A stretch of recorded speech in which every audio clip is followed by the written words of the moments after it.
Audio Jungle.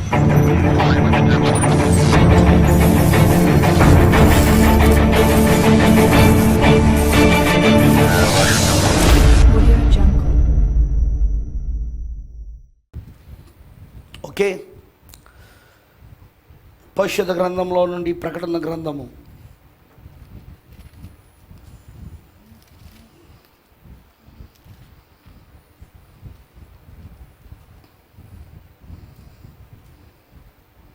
12వ అధ్యాయము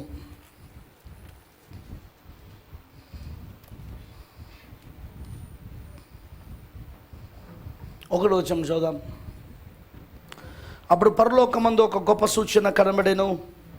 అదేదనగా సూర్యుని ధరించుకున్న ఒక స్త్రీ, ఆమె పాదముల క్రింద చంద్రుడును, శిరస్సు మీద 12 నక్షత్రముల కిరీటమును ఉండెను. ఆమె గర్భిణి అయి ప్రసవ వేదన పడుచు ఆ నొప్పులకు కేకలు వేయుచుండెను. అంతటా పరలోకమందు ఇంకొక సూచన కనబడెను. ఇదిగో ఎర్రని మహాగడ్డ సర్పము, దానికి 7 తలలను 10 కొమ్ములను ఉండెను. దాని తలల మీద 7 కిరీటములు ఉండెను. దాని తోక ఆకాశ నక్షత్రములలో మూడవ భాగము ఈడ్చి వాటిని భూమి మీద పడవేసాను. 3వ భాగం ఈడ్చి పడవేశాడు, కానీ ఇంకా 2 భాగాలు మికాయలతో ఉన్నాయి. ఓకేనా? కననైన ఆ స్త్రీ కనగానే ఆమె శిశువును మృంగవేయాలనని ఆ గడ సర్పము స్త్రీ ఎదుట నిలిచుండెను. సమస్త జనములను ఇనుప దండముతో ఏలనై ఉన్న ఒక మగ శిశువును ఆమె కనగా, ఆమె శిశువు దేవుని యొద్దకును ఆయన సింహాసనమునకు కొనిపోబడెను. ఆ స్త్రీ అరణ్యమునకు పారిపోయెను. అచ్చట వారు 1260 దినములు అంటే 3.5 సంవత్సరాలు ఆమె పోషించవలనని దేవుడు ఆమెకు ఒక స్థలము సిద్ధపరిచి ఉంచెను. దేవుడి మాటలను దీవించును గాక. Let us pray. ప్రార్థించుకుందాం. ప్రభువైన దేవా, సర్వశక్తిమంతుడా, నీకు స్తోత్రముడు తండ్రి. మరొకసారి మధ్యాహ్నం నీ వాక్యం యొద్దకు వస్తున్నాము. పక్షిరాజు పిల్లలుగా నీ బల్ల యొద్దకు వస్తున్నాము.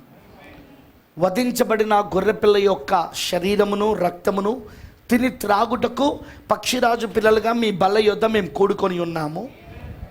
ఇప్పుడు మేము దానిని తిని పోషించబడదుము గాక. మా ఆకలిని తీర్చగలిగేది వధించబడిన గొర్రెపిల్ల యొక్క శరీరమే. మనిషి కుమారుని శరీరమే మా ఆకలిని తీర్చగలదు. మనిషి కుమారుని రక్తమే మా దాహాన్ని తీర్చగలదు. మీరు అన్నారు, నా శరీరము తిని నా రక్తము త్రాగువాడే నిత్య జీవము గలవాడు, అట్టివాడే నన్ను వెంబడించవలను అన్నావు ప్రభువా. అందుకే నేడు పక్షిరాజు పిల్లలను సంతృప్తి పరిచేది కేవలము వధించబడిన ఆ గొర్రె పిల్ల యొక్క ఆ మనిషి కుమారుని యొక్క శరీరము రక్తమే ప్రభువా.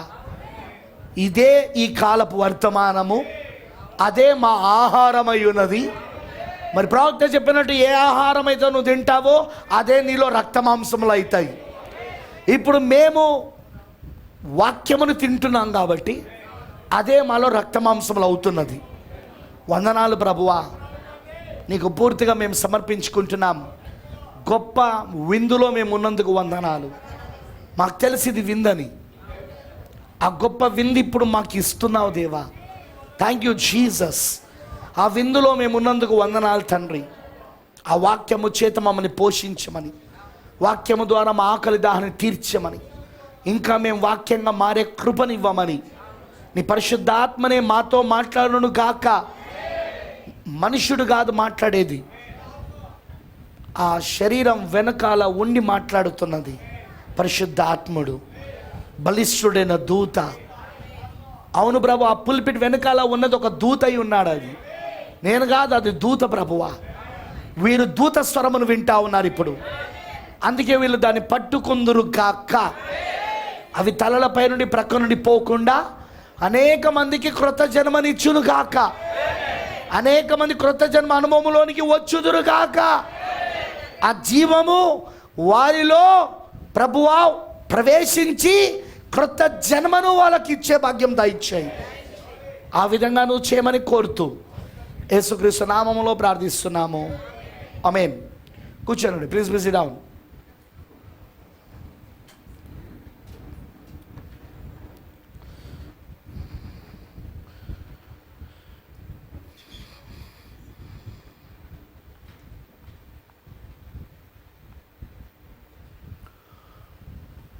ప్రేమైన దేవుని పిల్లలారా, జాగ్రత్తగా దేవుడు ఒక వాక్యమును మీరు వినాలని నేను కోరుతున్నాను. పిల్లలు జాగ్రత్తగా ఉండండి.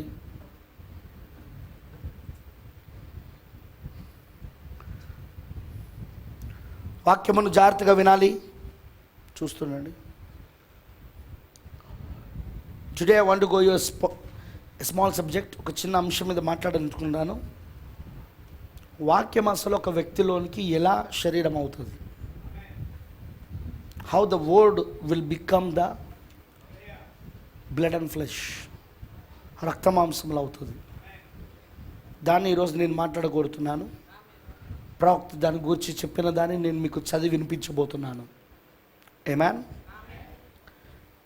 బ్రదర్ బ్రానమ్ ఇలా మాట్లాడుతున్నాడు. ఒక వ్యక్తికి కొత్త జన్మ లేకపోతే అతను పశువుతో సమానమని ప్రవక్త చెప్పాడు. Without the Holi ghost he is the equal to animal. పరిశుద్ధాత్మ లేనివాడు పశువుతో సమానం.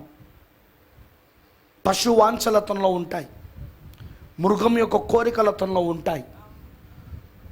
అతను ఒక మృగం యొక్క స్వభావాన్ని కలిగి ఉంటాడు.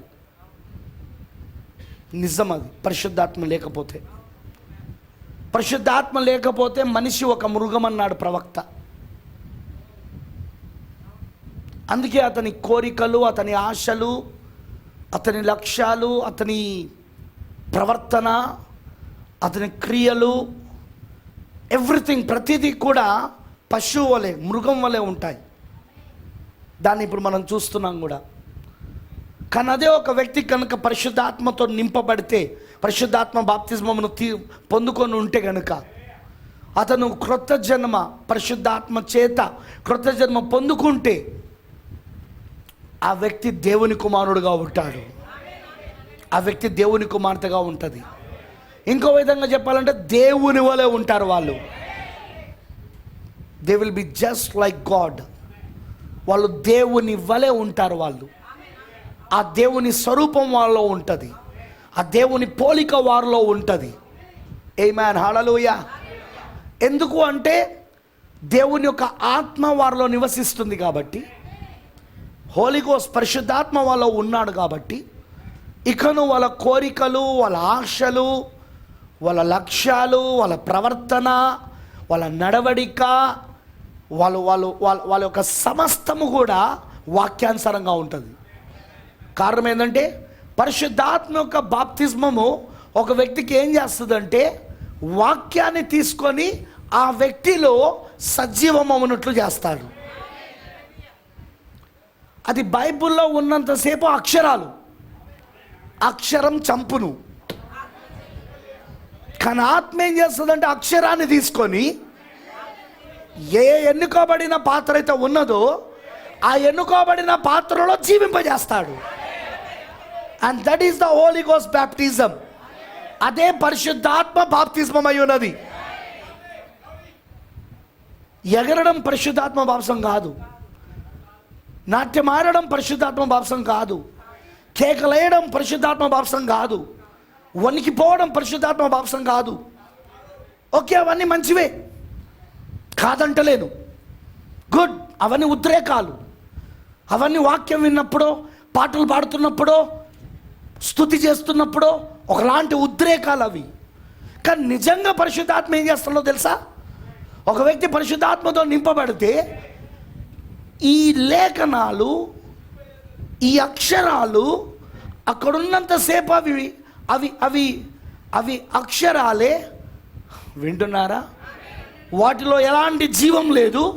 కానీ ఆ అక్షరాలను తీసుకొని జీవముని ఇవ్వగలిగిన పరిశుద్ధాత్మ, ఈ అక్షరాలను జీవింపజేయగలిగిన పరిశుద్ధాత్మ ఈ అక్షరాలను తీసుకొని నీలో జీవింపజేయడం మొదలు పెడతాడు ఆయన. అదే పరిశుద్ధాత్మ బాప్తిజమం.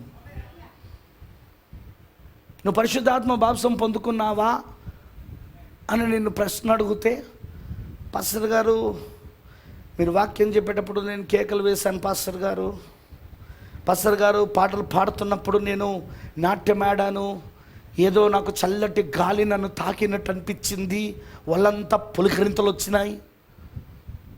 గుడ్, మంచిది, ఓకే, దానికి నేను వ్యతిరేకిని కాదు. నేను అడుగుతున్నది ఏంటంటే, నువ్వు పరిశుద్ధాత్మను పొందుకున్నావా? నీకు పరిశుద్ధాత్మ బాప్తిజమం వచ్చిందా? ఎలా చెప్పగలం పాస్టర్ గారు? వెరీ సింపుల్, ఈ వాక్యం నీలో సజీవమవుతుంది.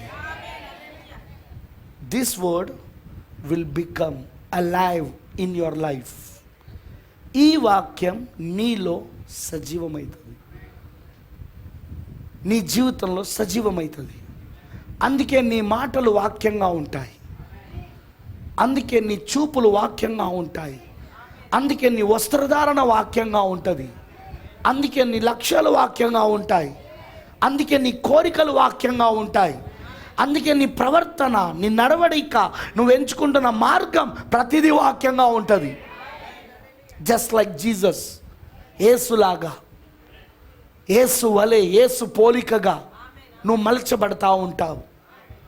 అప్పుడు నువ్వు చెప్పచ్చు, నేను పరిశుద్ధాత్మ బాప్తిజమమును పొందుకున్నాను, ఎందుకంటే నేను వాక్యంగా మారిపోతా ఉన్నాను, నా ఆలోచనలు వాక్యముగా ఉన్నాయి, నా తలంపులు వాక్యంగా ఉన్నాయి, నా లక్ష్యాలు వాక్యంగా ఉన్నాయి. నేను వాక్యాన్ని దాటి అసలు వెళ్ళడానికి నా మనసు ఒప్పుకోవట్లేదు.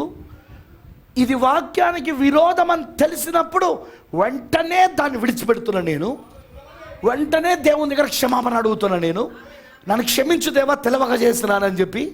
పరిశుద్ధాత్మ నాకు ఎప్పుడైతే ఆ వాక్యాన్ని బయలుపరుస్తున్నాడో, ఆ వాక్యాన్ని నాకు తెరుస్తూ ఉన్నాడో, అప్పుడు నాకు అది అర్థమైనప్పుడు, అది నేను తప్పు చేస్తానని నాకు అర్థమైనప్పుడు నేను వెంటనే నేను క్షమించబడమని అడుగుతున్నాను. అంతేగాని సమర్థించుకోవట్లేదు. ఎవడు తప్పు చేయకుండా ఉన్నాడు, ఎవడు పాపం చేయకుండా ఉన్నాడు, ఏ పాస్టర్ మంచోడు చెప్పు మెసేజ్లా, ఏ విశ్వాసం మంచోడు, మన సంఘంలో ఎవడైనా నీతిమంతుడు ఉన్నాడా, ఎవడైనా ఎత్తబడతాడా అని అనుకునేది కాదు పరిశుద్ధాత్మ. If you are filled with the Holi ghost, నువ్వు పరిశుద్ధాత్మ చేత నింపబడితే పాపమును ఒప్పింపజేస్తాడన్నాడు యేసుక్రీస్తు. పరిశుద్ధాత్మ వచ్చినప్పుడు ఏం చేస్తాడట? పాపాన్ని ఒప్పింపజేస్తాడు, రాబోయే తీర్పును ఒప్పింపజేస్తాడు ఆయన. అంతేగాని వీడు మంచోడు కాదు, వాడు మంచోడు కాదు, ఈమె మంచిది కాదు, ఆమె మంచి కాదు, సంఘంలో ఎవడు మంచోడు కాదు, నాకు అందరి సంగతి తెలుసు, నాకు పాస్టర్ సంగతి కూడా తెలుసు, పాస్టర్ కుటుంబం సంగతి కూడా తెలుసు. వీడు ఎవడో తెలుసా? పరిశుద్ధాత్మ లేని పశువు వీడు, పరిశుద్ధాత్మ లేని ఒక మృగం వీడు.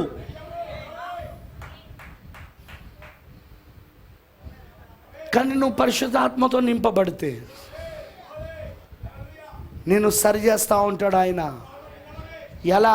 వాక్యాన్ని తెరచుడు ద్వారా, వాక్యాన్ని తెరుచుడు ద్వారా, ఆ వాక్యాన్ని బయలుపరచుడు ద్వారా నేను సరిదిద్దుతూ ఉంటాడు.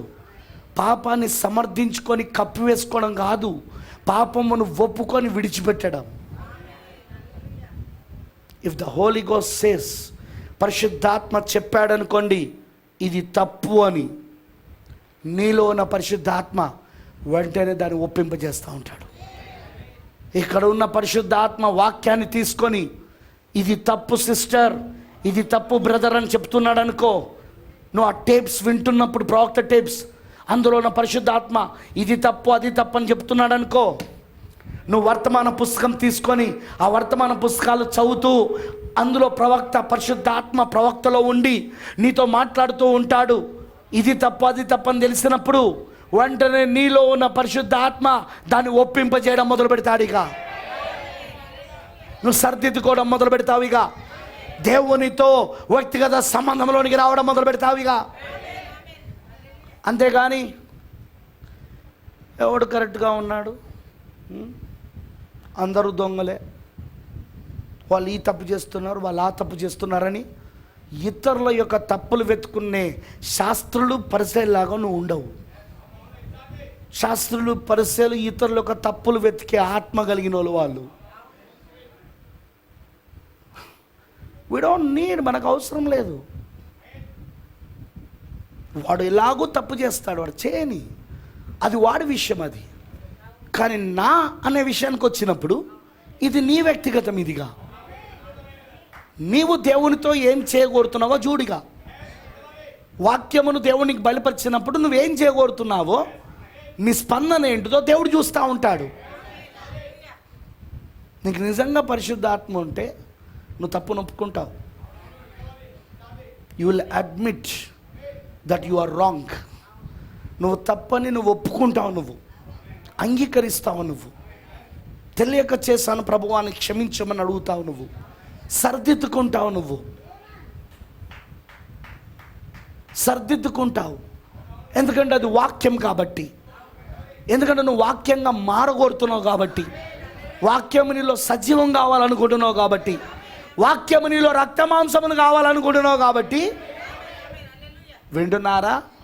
పరిశుద్ధాత్మకు అవకాశం ఇస్తావు నీ జీవితంలో పనిచేసేటట్లు, నీ జీవితం పైన అధికారము చెలాయించేటట్లు, అధికారం నీ జీవితం పైన ఆయన అధికారం చెలాయించేటట్లు, నీ ప్రవర్తన అంతటి పైన ఆయన అధికారాన్ని ఒప్పుకుంటావు. నువ్వు ఇలా అంటావు, ప్రభువా నన్ను నేను నీకు సమర్పించుకుంటున్నా, నీ ఇష్టమే కానివిగా, నీ చిత్తమే జరిగించు నా లోపటిగా. ఈ వాక్యం నాలో సజీవం కావాలంటే, ఈ వాక్యం నాలో రక్తమాంసములు కావాలంటే, ఈ వాక్యముగా నేను మారిపోవాలంతే, నీ స్వరూపంలోనికి నీ పోలికలో నేను మలచబడాలంతే. ఇక అంతకంటే వేరే ఏమొద్దు ప్రభువా. అది నిజంగా నువ్వు పరిశుద్ధాత్మ చేత నింపబడితే దేవుడు నీ పట్ల చేసే కార్యం. ఓకేనా? నా ఇప్పుడు నేను చెప్తున్నాను, వినండి. మెసేజ్ పేరు the mark of the beast, మృగం యొక్క గుర్తు. ఇది 1956లో చెప్పాడు. 2 మెసేజ్లు ఉన్నాయి దీని పేరు పైన. ఇది 1956 జూలై నెలలో 15వ తారీఖున చెప్పాడు ప్రవక్త గారు ఈ మెసేజ్ని. ఇది ఇప్పుడు 125వ పారాగ్రాఫ్లో ఇలా అంటున్నాడు, నెవర్ బై జాయినింగ్ చర్చ్. ఇది తెలుగులో లేదు, అందుకే ఇంగ్లీష్లో చదువుతున్నాను. నెవర్ బై జాయినింగ్ చర్చ్, సంఘములో చేరుట ద్వారా కాదు. You might be baptised in the name of Jesus. నువ్వు యేసు నామంలో బాప్తిజమం పొందుకొని ఉండొచ్చు. మీకే ఎంటా మెసేజ్ వాళ్ళకు, చివరి కాల వర్తమానంలో ఉన్న వాళ్ళకు, నీవు యేసు నామంలో బాప్తిజమం పొందుకొని ఉండవచ్చు. In the name of father, son, holy ghost. 3 times forward, 3 times backward, upside down, anyway you want to be. తండ్రి, కుమార, పరిశుద్ధాత్మ అనే నామములో లేదా యేసు నామములో నీవు 3 సార్లు ముందుకు, 3 సార్లు వెనకకు, లేదా పైకి కిందికి, ఇలా నువ్వు ఎలా కోరితే అలా నువ్వు బాప్తిజమం పొందుకొని ఉండొచ్చు. You might be sprinkled, poured. నువ్వు చిలకరింపు పొందుకొని ఉండొచ్చు, లేదా నీరు నీ పైన పోసి ఉండవచ్చు. అండ్ పుట్ యువర్ నేమ్ అనే బుక్, మరియు నీ యొక్క పేరుని ఓ పుస్తకంలో పెట్టుండొచ్చు. But until you are born again of the spirit of God, that life of the devil still remains in you. నీవు దేవుని యొక్క ఆత్మ చేత జన్మించే వరకు ఆ దయ్యం యొక్క జీవితం ఇంకా నీలోనే నిలిచి ఉండును. Do you understand? నీకు అర్థమవుతున్నదా? కాంగ్రిగేషన్ సేస్ ఆమేన్. అక్కడున్న సంఘము, జనసమము ఆమేనని చెప్పింది. ప్రవక్త ఏమంటున్నాడు? నువ్వు యేసు నామంలో బాప్తిసం తీసుకొని ఉండొచ్చు, లేదా తండ్రి, కుమార, పరిశుద్ధాత్మ నామంలో బాప్తిసం తీసుకొని ఉండొచ్చు. 3 సార్లు ముందుకు, 3 సార్లు వెనకకు, లేదా పైనుండి కిందికి, లేకపోతే చిలకరింపు బాప్తిజమం, లేకపోతే నీళ్లు నీ పైన కుమ్మరించబడిన బాప్తిసం, లేకపోతే నీ పేరు ఆ పుస్తకంలో రాయబడడం, ఇవన్నీ ఏదైనా జరగవచ్చు. కానీ నువ్వు పరిశుద్ధాత్మ చేత, దేవుని యొక్క ఆత్మ చేత నువ్వు జన్మించబడే వరకు ఆ దయ్యం యొక్క జీవితం నీలో ఇంకా ఉంటుంది. The life of the devil, దయ్యం యొక్క జీవితం, దయ్యం యొక్క జీవం లేక జీవితం స్టిల్ రిమైన్స్ ఇన్ యూ. అది నీలోనే ఉంటుంది. అది గుర్తుంచుకోనండి. అందుకే ఒక వ్యక్తి పరిశుద్ధాత్మ చేత నింపబడడం చాలా ముఖ్యం. అందుకే ఒక వ్యక్తి దేవుని దగ్గరకు వచ్చినప్పుడల్లా, నన్ను నీ ఆత్మతో నింపు, నన్ను నీ పరిశుద్ధాత్మతో అభిషేకించు, నేను అర్పించుకుంటున్నాను అని హృదయమును తెరిచి దేవుని అడగడం ముఖ్యం. వింటున్నారా? ఎందుకంటే పౌలు గారు రాశారు రోమిలకు రాసిన పత్రికలో, క్రీస్తాత్మ లేనివాడు ఆయన వాడు కాదు. క్రీస్తాత్మ లేనివాడు ఆయన వాడు కాదు. క్రీస్తాత్మ ఎవరికి ఉంటుందో వాళ్ళే ఆయన వారు. ఈరోజు అందుకే చాలామంది జీవితాలలో దయ్యం ఇంకా కనబడుతున్నది. ఆ దయ్యపు క్రియలు, ఆ దయ్యపు చేష్టలు, ఆ దయ్యపు దానేమంటారంటే ఆ దయ్యపు కోరికలు, ఆ దయ్యపు ఆశలు ఇంకా వారిలో కనబడడానికి కారణం ఏంటంటే వారు ఇంకనూ దేవుని ఆత్మ చేత జన్మించబడలేదు. Still they are not born again of the spirit of God. దేవుని యొక్క ఆత్మ చేత వాళ్ళు తిరిగి జన్మించబడలేదు. అదే ఈరోజు సంఘముతో వచ్చిన సమస్య, మెసేజ్లో ఉన్న వారితో వచ్చిన సమస్య. వారు మెసేజ్లో ఉన్నామని చెప్తున్నారు, మేము వర్తమానంలో ఉన్నామని చెప్తున్నారు. ఇంతకు వర్తమానం అంటేనే ఏమిటి? ఈ గడియ వర్తమానమే పరిశుద్ధాత్మ బాప్తిస్మం. The message of the hour is the baptism of the Holi ghost. ఈ గడియ వర్తమానమే, ఈ కాల వర్తమానమే పరిశుద్ధాత్మ బాప్తిస్మం. మరి మేము వర్తమానంలో ఉన్నామని అంటున్నారు, ఈ గడియ వర్తమానంలో ఉన్నామంటున్నారు, ఈ కాల వర్తమానంలో ఉన్నామంటున్నారు, కానీ వాళ్ళ జీవితంలో ఇంకా దయ్యం పోలేదు. ఆ దయ్యపు క్రియలు పోలేదు, ఆ దయ్యపు మాటలు పోలేదు, ఆ దయ్యపు కోరికలు, ఆ దయ్యపు ఆశలు, ఆ దయ్యపు లక్ష్యాలు ఇంకా వాళ్ళ జీవితంలో మిగిలే ఉన్నది. అలా ఉండడానికి కారణం ఏమిటి అంటే వాళ్ళు ఇంకనూ దేవుని యొక్క ఆత్మ చేత తిరిగి జన్మించబడలేదు. అంటే వాళ్ళు ఇంకనూ ఈ గడియ వర్తమానంలోనికి రాలేదు, ఇంకనూ వాళ్ళు ఈ కాల వర్తమానంలోనికి రాలేదు. అందుకే ఆ సనుగులు విడిచిపెట్టలే. అందుకే ఆ వెనకాల మాట్లాడుకునే మాటలు, వీళ్ళు ఇట్లా, వాళ్ళు అట్లా, ఈమె ఇట్లా, ఆమె ఇట్లా, పాస్టర్ అట్లా అంటాడు, పాస్టర్ భార్య ఇట్లా అంటది. ఏంటి అవన్నీ? What all those things? ఆ కార్యాలనేవి దయ్యాలు, అవన్నీ దురాత్మలు. అవి వాళ్ళ జీవితంలో ఇంకా మిగిలిపోయిన దయ్యాలు. అవి సంఘంలో గ్రూపిజములు చేయడాలు, సంఘంలో ఒక గుంపును తయారు చేసుకోవడం బంధువుల ద్వారా. మనందరం ఒకటే సామాజిక మందిరం, సామాజిక సంబంధికులం మనం. అదిగో ఆ పాస్టర్ మన సామాజికమైనోడు కాదు మనకు. ఆ పాస్టరు తాను ఏ సమాజానికి సంబంధించిన వాడై ఉంటాడో వాళ్ళనే సంఘ పెద్దలుగా చేయడం, వాళ్ళ బంధువుల్ని సంఘ పెద్దలుగా చేయడం, వాళ్ళ రక్త సంబంధికులను సంఘ పెద్దలుగా చేయడం, సంఘములో కీలకమైన పోస్టులు, కీలకమైన ఆ పదవులన్నీ కూడా తన సామాజిక వర్గం వారికి లేదా తన బంధువులకి ఇవ్వడం, సంఘంలో గ్రూపిజములు జరగడం. ఇవన్నీ అవ్వడానికి కారణం ఏంటి? ఇంకా వారి జీవితంలో దయ్యము వదలలేదు. కారణం ఏంటంటే వాళ్ళు దేవుని యొక్క ఆత్మ చేత తిరిగి జన్మించబడలేదు. క్లియర్లీ, స్పష్టంగా చూడొచ్చు దేవుని యొక్క ఆత్మ చేత వాళ్ళు జన్మించబడలేదని. దేవుని యొక్క ఆత్మ చేత వాళ్ళు జన్మించబడలేదు కాబట్టే వారిలో ఇంకా దయ్యాలు పనిచేస్తున్నాయి. వాక్యానికి వ్యతిరేకమైన గ్రూపులు తయారు చేయడం, కాన్ఫరెన్స్లలో ఫోన్లలో మాట్లాడడం. కాన్ఫరెన్స్ ఇప్పుడు అదొకటి అయిపోయింది ఫ్యాషన్. 3-4 ఫోన్లలో మాట్లాడుకోవడం, రాత్రి 10 నుండి 1 గంట దాకా. లేకపోతే ఏ టీ కొట్టు దగ్గరనో ఎక్కడనో కూర్చొని మాట్లాడుకోవడం, 24 గంటలు అక్కడే ఉండడం. ఏంటది? దయ్యము వారి జీవితాన్ని ఇంకా విడిచిపెట్టలే.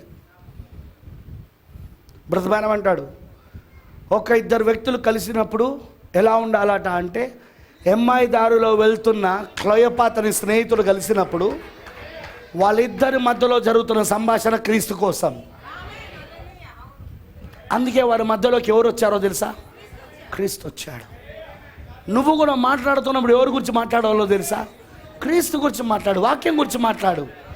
అప్పుడు పరిశుద్ధాత్మ అక్కడికి వస్తాడు, క్రీస్తు అక్కడికి వస్తాడు, ఆయన దూత అక్కడికి వస్తాడు. అక్కడికి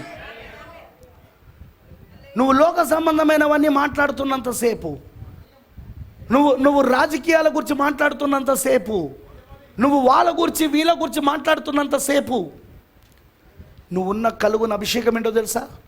దయ్యపు అభిషేకం. అందుకే ప్రవక్త అంటాడు, నీ సహవాసం ఏదో నాకు పరిచయం చెయ్యి, నీ స్నేహితులు ఎవరో నాకు పరిచయం చెయ్యి, నువ్వెవరువో నేను చెప్తాను అన్నాడు. ఒక వ్యభిచారుడు ఇంకో వ్యభిచారుతోటే ఉంటాడు, ఒక వేషధారి ఇంకో వేషధారితోనే ఉంటాడు, ఒక దొంగ ఇంకో దొంగతోనే ఉంటాడు. వింటున్నారా? ఒక కొండములాడువాడు ఇంకో కొండములాడుతోనే ఉంటాడు. వి కెన్ సే, మనం చెప్పచ్చు వాళ్ళ ఆత్మ ఏంటిదో, వాళ్ళ కలుగున్న స్పిరిట్ ఏంటిదో. ఒక తాగుబోతు ఇంకో తాగుబోతూనే ఉంటాడు. పైగా ఇది సాయంకాల సమయము, ఏ గూడికి చెందాల్సిన పక్షులు ఆ గూడికి వెళ్ళిపోతాయి. అవి పొద్దంతా కలిసి భోంచేసినా, పొద్దంతా కలిసి ఎగిరినా, కానీ సాయంకాలం సమయానికి వచ్చేసరికి వేరవడం మొదలు పెడతాయి. అవి కాకి కాకితోనే జతపడుతుంది, పావురం పావురముతోనే జతపడుతుంది. పొద్దంతా పావురము కాకి కలిసి ఆ పొలములో వాటిని ఆ విత్తనాలను తింటూ ఉంటాయి. కాకి పావురం కలిసి, అవునా కాదా? ఆ గోధుమ విత్తనాలను తింటూ ఉంటాయి. కానీ సాయంత్రం అవుతుందో కాకి వైపు వెళ్ళిపోతుంది, కాకి జతను కలుస్తుంది, పావురం ఒక జత కలుస్తుంది. మనమున్న ఈ కాలం సాయంకాల సమయమేనా? జకరియా గ్రంథంలో చెప్పినట్టుగా ఇది సాయంకాల సమయమేనా? ఇది పగలు కాదు, రాత్రి కాదు, అస్తమయ సమయం అయి ఉన్నది. ఇది అస్తమయం, సూర్యుడు అస్తమించే సమయం అయి ఉన్నది. ఇది అస్తమయం సమయమున వెలుగు కలుగులని చెప్పాడా లేదా? జకర్యాలో రాయబడి ఉందా లేదా? దట్స్ రైట్, చెప్పచ్చు. చాలా మందితో నేను మాట్లాడకపోవడానికి కారణం వాళ్ళపైన ద్వేషం కాదు, వాళ్ళపైన కోపం కాదు, వాళ్ళపైన నాకు దాని ఏమంటారంటే అసహ్యం కాదు. నా ఆత్మ వాళ్ళ ఆత్మతో కలవలేదు. ఒకవేళ మాట్లాడడం మొదలు పెడితే డిస్కషన్లు ప్రారంభమవుతాయి. అది నాకు ఇష్టం లేక వాళ్ళ ఫోన్లను నేను ఎత్తను. వాళ్ళు వీళ్ళందరికీ ఏం చెప్తుంటారో తెలుసా? పాస్టర్ గారిని నిలదీద్దామని ఫోన్ చేశాను, కానీ ఆయన పిరికివానిలాగా ఫోన్ ఎత్తలేదు. ఓరి పిచ్చోడా, నువ్వు ఫోన్ చేస్తే నేను ఎత్తకపోవడానికి కారణం ఏంటిదంటే నువ్వు ఒక వ్యభిచారుడివి, నువ్వు ఒక వేషధారివి. ఆ సంగతి నాకు తెలుసు. నేను నీతో డిస్కషన్ చేయడం వేస్ట్, నేను నీతో వివాదం పెట్టుకోవడం వేస్ట్. ఏమని వివాదం పెట్టుకోవాలి? ఏమని గొడవ పెట్టుకోవాలి నీతో? మొన్న మెసేజ్లో నా మీదనే చెప్పాడు, అతని పేరు చెప్పలేదు, అతని పేరు చెప్పలేదు, అతని ఊరి పేరు చెప్పలేదు. బైబిల్లో ఉన్న వాళ్ళ పేర్లు చెప్పిన, కానీ వాళ్ళ బైబిల్లో ఉన్న వాళ్ళ పేర్లు వాళ్ళు కలుగున్నారు. వాళ్ళ పాత్రను కలుగున్నారు. అందుకే వాళ్ళ కోపం వచ్చేస్తుంది. అంతా నా గురించే చెప్తున్నాడు ఆయన, అంతా నా మీదనే బోధిస్తున్నాడు ఆయన. నేను యూదా ఇస్కరియోతు గురించి చెప్పిన, నేను కయ్యోను గురించి చెప్పిన, నేను లోతు గురించి చెప్పిన. అది నువ్వెట్లయితావు? నీ పేరు లోతా? మిస్టర్ లోతు. ఇప్పటి నుండి నేను ఇలా పిలవచ్చా మిస్టర్ లోతు? ఆయన చెప్పిందంతా నా గురించే అని ఆ సిస్టర్ అంటది. నేను మిస్సెస్ లోతు గురించి చెప్పిన, శ్రీమతి లోతు గురించి. అయితే నా గురించే నువ్వు అన్నావంటే నేను ఇప్పటి నుండి ఏమని పిలుస్తానో తెలుసా? శ్రీమతి లోతు అని నిన్ను పిలవాల్సి వస్తుందిగా. ఎందుకంటే శ్రీమతి లోతు గురించి బోధించినప్పుడు నీకేం బాధ? యూదా ఇస్కరియోతు గురించి బోధించినప్పుడు నీకేం బాధ? నీకు ఉండకూడదు బాధ, ఎందుకంటే అది నీ పాత్ర కానప్పుడు. కానీ నీ పాత్ర అయినప్పుడు నువ్వు బాధపడాలా, బాధపడి పశ్చాత్తాపపడాలా. అంతేగాని బోధించిన పరిశుద్ధాత్మను ఎదిరించకూడదు. ఏ పాత్రను వాడుకున్నాడో ఆ పాత్రను రౌడీజంతో తిట్టకూడదు. చాలామంది రౌడీలు తయారయ్యారు మెసేజ్లా. రౌడీలు ఏదైనా ప్రసంగం చేస్తే చాలు గొడవలు పెట్టుకోవడం. అట్లట్లా చెప్తాడు ఆయన ప్రసంగం, అలా చెప్పొచ్చా, అలా అనొచ్చా? నువ్వేవుడివి? నీకేంటి బాధ? నీకేంటి నొప్పి? సింపుల్గా చెప్పాలంటే అతనికి ఉన్న బాధ నొప్పంతే ఏంటంటే అతని పాత్రను చెప్పినప్పుడు అతని క్యారెక్టర్ని, బైబిల్లో అతని లాంటి క్యారెక్టర్ ఉన్నాడు, ఆ క్యారెక్టర్ని బయటికి తీసుకొచ్చుడుతోటే అతనికి నొప్పి మొదలవుతుందిగా. కానీ నేను ఎప్పుడు వాళ్ళ క్యారెక్టర్నే బయటికి తీసుకురాను, లోతు క్యారెక్టర్నే బయటికి తీసుకురాను, పక్కన అబ్రామ్ క్యారెక్టర్ కూడా తీసుకొస్తా. మెసేజ్ అంటేనే 2 క్యారెక్టర్లు ముందు పెట్టడం, ఒకటి దేవుంది, ఇంకొకటి లూసిఫర్ది. అవునా కాదా? వర్తమానం అంటేనే ఏంటిది అర్థము? ఒకటి దేవుంది, ఇంకొకటి సాతానుంది. 2 క్యారెక్టర్లు చూపించాలా. అందులో నీ క్యారెక్టర్ ఎవరితో కలిస్తే నాకేం ప్రాబ్లం? చెప్పొద్దనే అధికారం నీకు లేదు, బోధించకూడదనే అధికారం నీకు లేదు, నన్ను బెదిరించే అధికారం నీకు లేదు, రౌడీజం చేసే అధికారం నీకు లేదు. అర్థమైందా? సంఘాన్ని చీల్చే అధికారం నీకు లేదు.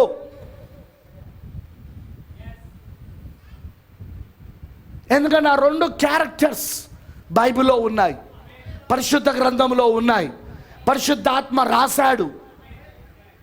ఇదంతా రాసింది పరిశుద్ధాత్మని ఎంతమంది నమ్ముతున్నారు? పాత్రలు ఆ ప్రవక్తలు, కానీ రాసింది మాత్రం ప్రవక్తలో ఉన్న పరిశుద్ధాత్మ, శిష్యులలో ఉన్న పరిశుద్ధాత్మ. సో రాసింది పరిశుద్ధాత్మ అయితే, ఈ గ్రంథ రచయిత పరిశుద్ధాత్మ అయితే, ఇప్పుడు నాలో కూడా పరిశుద్ధాత్మ ఉంటే ఈ రెండింటిని చూపిస్తాడు కదా. ప్రవక్తలో ఉన్నప్పుడు అదే చూపించాడు. మీరు ఏ వర్తమానమైనా తీసుకొని నా ముందు పెట్టండి, 1216 వర్తమానంలో 2 పాత్రలు ఆయన తీసి చూపించడం నేను చూపిస్తాను. ఒకటి దేవుంది, ఇంకొకటి సాతానుడిది. 2 పాత్రలు ఉంటాయని చెప్పిన మెసేజ్లా ఆయన చెప్పే వర్తమానంలో, ఒకటి పక్షిరాజు, ఇంకోటి కాకి. ఖచ్చితంగా ఉంటుంది. ఒకటి పక్షిరాజు, ఇంకోటి గ్రద్ద, ఒకటి పౌరం, ఇంకొకటి కాకి. ఖచ్చితంగా ఆయన చూపిస్తూ ఉంటాడు ఆయన. And that is the preaching, అదే ప్రసంగం. కాకి గురించి మాట్లాడినప్పుడు కాకులకు భయం కలుగుతూ ఉంటుంది, కాకులకు బాధ కలుగుతూ ఉంటుంది, కాకులకు మొత్తం నొప్పులు కలుగుతూ ఉంటాయి. అదే పౌరం గురించి మాట్లాడుతున్నప్పుడు పౌరాలకు సంతోషం కలుగుతూ ఉంటుంది. ఈరోజు దేవుడు నాతో మాట్లాడాడంటూ ఉంటాయి, ఈరోజు దేవుడు నన్ను బలపరిచాడంటూ ఉంటాయి. ఆ విధంగా చెప్పారంటే ఎవరు బాధ వాళ్ళది.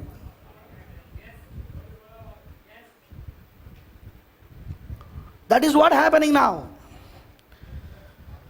చూడండి, ఇప్పుడు నేను మాట్లాడుతున్నది ప్రవక్తది, ఇప్పటిదాకా మాట్లాడింది ప్రవక్తదే, ఇప్పుడు కూడా మాట్లాడేది ప్రవక్తదే. వాళ్ళకి తెలుసు నేను ప్రవక్తదే తీసి చెప్తున్నానని, వాళ్ళ అంతరంగాలకు తెలుసు, వాళ్ళ మనస్సాక్షులకు తెలుసు నేను చెప్పేది ప్రవక్తదే అని.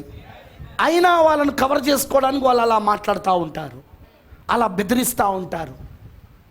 ఓ ఆయన మీటింగ్లో మేము మోమిగా, ఆయన మీటింగ్లోకి మేము రామ్, ఆయన మా పుల్పిడి దగ్గరికి రానియం. వ్యభిచారుడా, నీ పుల్పిడి ఎవడికి కావాలా? నువ్వు ఒక వ్యభిచారుడివి, నీలాంటి వాడిని పుల్పిడి దగ్గరికి నేను రాను కూడా రాను. నువ్వు ఒక వేషధారివి, నువ్వు ఒక దొంగవు. నీలాంటి వాడిని పుల్పిడి దగ్గర నేను నిలబడి ప్రసంగించను. ఒకవేళ అవకాశం దొరికితే గొడ్డలు పట్టుకొని వస్తా, బాప్తిసం ఇచ్చి యోహాను పట్టుకొచ్చినట్టు. ఎందుకంటే ఇది ఏలియా ఆత్మ, ఇది తీసుకొచ్చి చెట్టి వేళ్ళని నరకడమేగా. పునాదులు కదిలిస్తా అక్కడ, పునాదులు కదులుతాయి అక్కడ, అంతే. కొందరు అంటుంటారు, ఆ మార్పాస్తన్న మేము రానియమండి, మా చర్చకు రానియమండి, మేము ఆయనను పిలవమండి, మేము ఆయన మీటింగ్లకు రానియమండి. ఎవరు రామంటున్నాడు? నాకేం పని లేకుండా ఉన్నాను ఇక్కడ, ఈగలు దొమ్మలు కొట్టుకుంటూ కూర్చున్నా నేను. I'm very busy person. నాకు దేవుని పనిలో చాలా చాలా పని ఉంది కాబట్టి బిజీగా ఉన్నా నేను. నా సొంత సంఘాన్ని చూసుకోవడానికే నాకు చాలా పని ఉంది. నేను బయటికి వెళ్తున్నాను అంటే అది ఎక్స్ట్రా టైం, అది ఎక్స్ట్రా కష్టపడుతున్నా నేను, శ్రమ పడుతున్నా నేను. ఎందుకంటే నేను బయటికి వెళ్ళాల్సిన అవసరం నాకు లేదు. సంఘం లేనోని గురించి మాట్లాడే మాట, 350 మంది సంఘం ఉన్నారు నాకు. వరంగల్, నర్సంపేట్, సికింద్రాబాద్, మహబూబాద్ ఇవన్నీ కలిపితే కానీ నేను వెళ్తున్నాను అంటే కేవలం ఒకటే, ఆ సంఘాన్ని బలపరచడానికి. ఆ పొలంలో కూడా ఆ పనివానికి జతగా నేను వెళ్ళి నేను చేయగలిగిన సాయం చేయడానికి, అంతే తప్ప ఇంకేం కాదు. అదేదో పులిపిట్టి పైన ఆశ పైన కాదు, ఆ పులిపిటి వెనకాల నిలబడాలన్న కోరిక కాదు, అంత అవసరం కూడా నాకు లేదు. పైగా వ్యభిచారుల యొక్క పులిపిటి వెనకాల నేను అసలే పోను. అది వ్యభిచారుల పులిపిటని త్వరలోనే దేవుడు చూపించబోతున్నాడు. అది వేషధారుల పులిపిటని, అది దొంగల పులిపిటని దేవుడు త్వరలోనే తేల్చబోతున్నాడు. అది త్వరలోనే జరుగుతుంది, చూడండి మీరు. It's going to be. ప్రతిదానికి సమయం గలదని ప్రసంగి రాశాడా లేదా? కట్టుటకు సమయం గలదు, కూల్చుటకు సమయం గలదు, నవ్వుటకు సమయం గలదు, ఏడ్చుటకు సమయం గలదు, పుట్టుటకు సమయం గలదు, చావుటకు సమయం గలదు, నాటుటకు సమయం గలదు, కోయుటకు సమయం గలదు. ఉంది. వీళ్ళు నాటుతున్నారుగా, కోసే సమయం ఉంది. Wait wait wait wait. ఏం నాటారో అదే కోస్తారు వీళ్ళు, ఏది విత్తారో అదే కోస్తారు వీళ్ళు. ఇప్పుడు ఎగరని, ఇప్పుడు మాటలు మాట్లాడని, ఇప్పుడు ఏవేవో చెప్పని ఆ మాటలే వాళ్ళకు ఉరి కాబోతున్నాయి. ఆ మాటలే వాళ్ళని తీర్పులో నిలబెట్టబోతున్నాయి. ఆ మాటలే వాళ్ళని నరకాన్ని తీసుకెళ్ళబోతున్నాయి.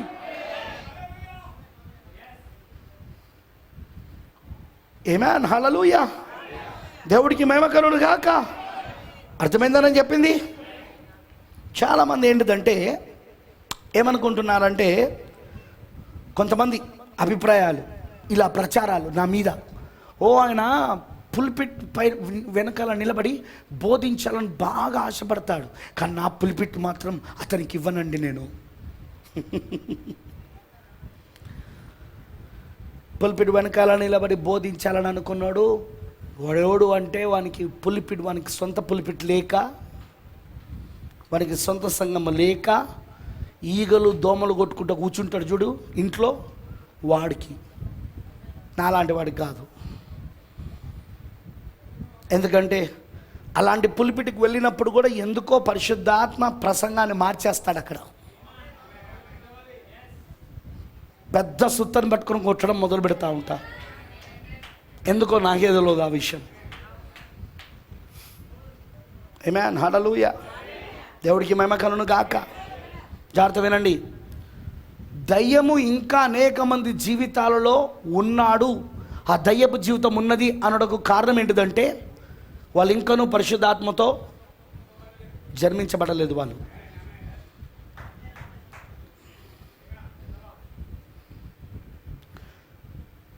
బ్రాక్తుంటారు. Now listen close. ఇప్పుడు జాగ్రత్తగా వినండి. బిఫోర్ క్లోజింగ్, ముగించే ముందు, how can I escape it brother? నేను ఏ విధంగా దాన్ని తప్పించుకోగలను సహోదరుడా? Neither male or female is accepted or dispelled. పురుషుడు కానీ స్త్రీ కానీ ఎవరైనా సరే అంగీకరించబడరు లేదా త్రోసేయబడరు. They are all one in the sight of God. వాళ్ళందరూ అంటే స్త్రీ కానీ పురుషుడు కానీ దేవుని దృష్టిలో ఒకటే ఉన్నారు. When it comes to this, ఈ విషయానికి వచ్చినప్పుడు హౌ డు డూ ఇట్? అది ఎలా జరుగుతుంది? 127 127 పారాగ్రాఫ్ బాగా వినండి. ఇది your heart is a womb. నీ హృదయమే గర్భమై ఉన్నది. నీ హృదయమే గర్భమై ఉన్నది. You know what I'm speaking of women and men. స్త్రీలారా పురుషులారా నేనేం మాట్లాడుతున్నానో మీకు తెలుసు కదా. Your heart is a womb. నీ హృదయమే గర్భము. And the womb holds the seed. మరి గర్భమే విత్తనమును పట్టుకుంటుంది. విత్తనమును పట్టుకునేది గర్భం. And the seed is the gospel. విత్తనము సువార్త అయి ఉన్నది. Now the seed alone in it's heart. ఇప్పుడు విత్తనము ఒంటరిగా దాని యొక్క హృదయములో ఉన్నది. No matter how many Gamaliels you sit under, no matter how great your pastor is, how much you read the Bible, నీవు ఎంతమంది గమేలల క్రింద, గమేలలు అంటే తెలుసు కదా మీకు, పౌలు గారి యొక్క గురువు, పౌలు గారికి ధర్మశాస్త్రాన్ని నేర్పించింది ఆయనే. సో ధర్మశాస్త్ర ఉపదేశకులు లాంటి గమ్మెల కింద నువ్వు ఎంత కూర్చొని ఉన్నా, నీ యొక్క కాపరి ఎంత గొప్పవాడైనా, నువ్వు పరిశుద్ధ గ్రంథాన్ని ఎంత చదివినా, it will never take life until the gem of life has come to it. అది ఎన్నడూ జీవములోనికి రాదు, ఆ జీవ కణం అనేది దానికి వచ్చేదాకా. బాగా వినండి, ఇప్పుడు ఇది చాలా ఇంపార్టెంట్ థింగ్.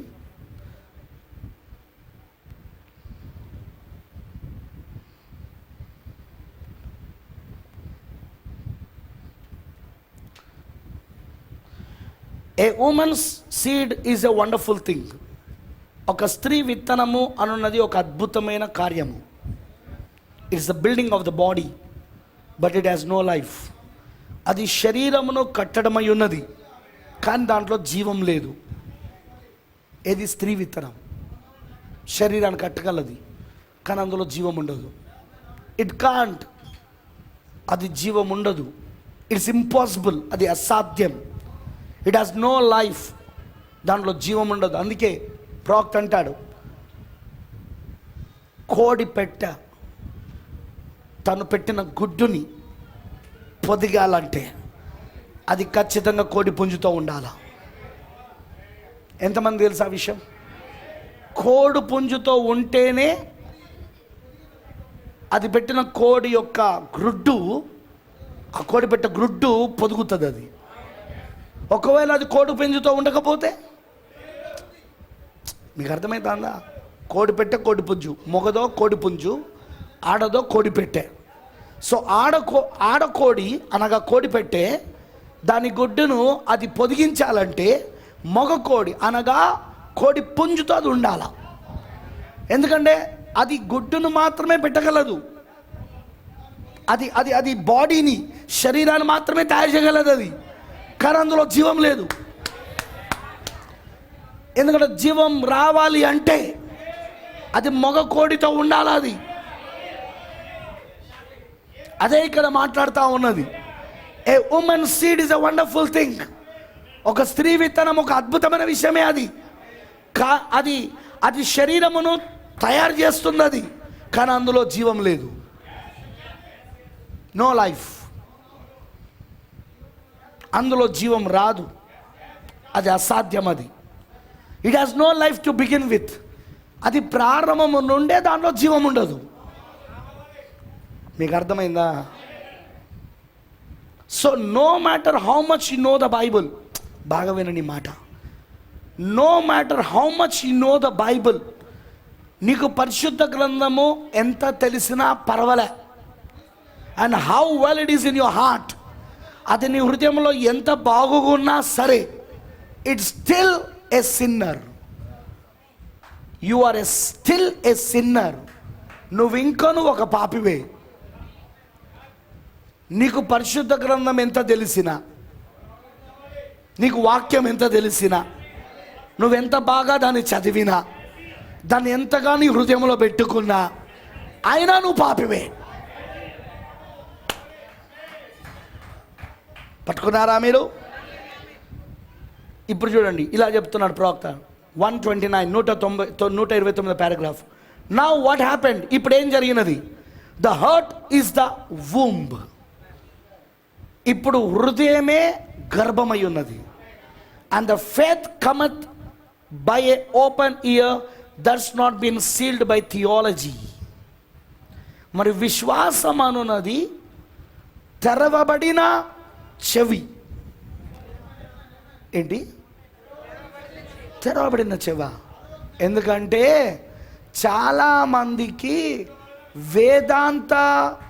వేదాంతము ద్వారా లేదా మానవ కల్పిత బోధలు, లేకపోతే సిద్ధాంతాలు, ఆచారాలు, సంఘక్రమాలు వాళ్ళ యొక్క చెవిని మూసేసినాయి.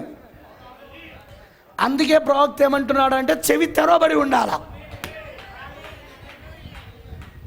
ఓ మా పాస్టర్ ఇట్లా చెప్తున్నాడండి, మా పాస్టర్ చెప్పిందే మేము వినాలి, మా పాస్టర్కి మేము లోబడాలి, పాస్టర్ చెప్పినట్టు నువ్వు వినాలి, పాస్టర్కి ఎదురు చెప్పొద్దు, నువ్వు పాస్టర్కి లోబడాలి. ఏమైంది?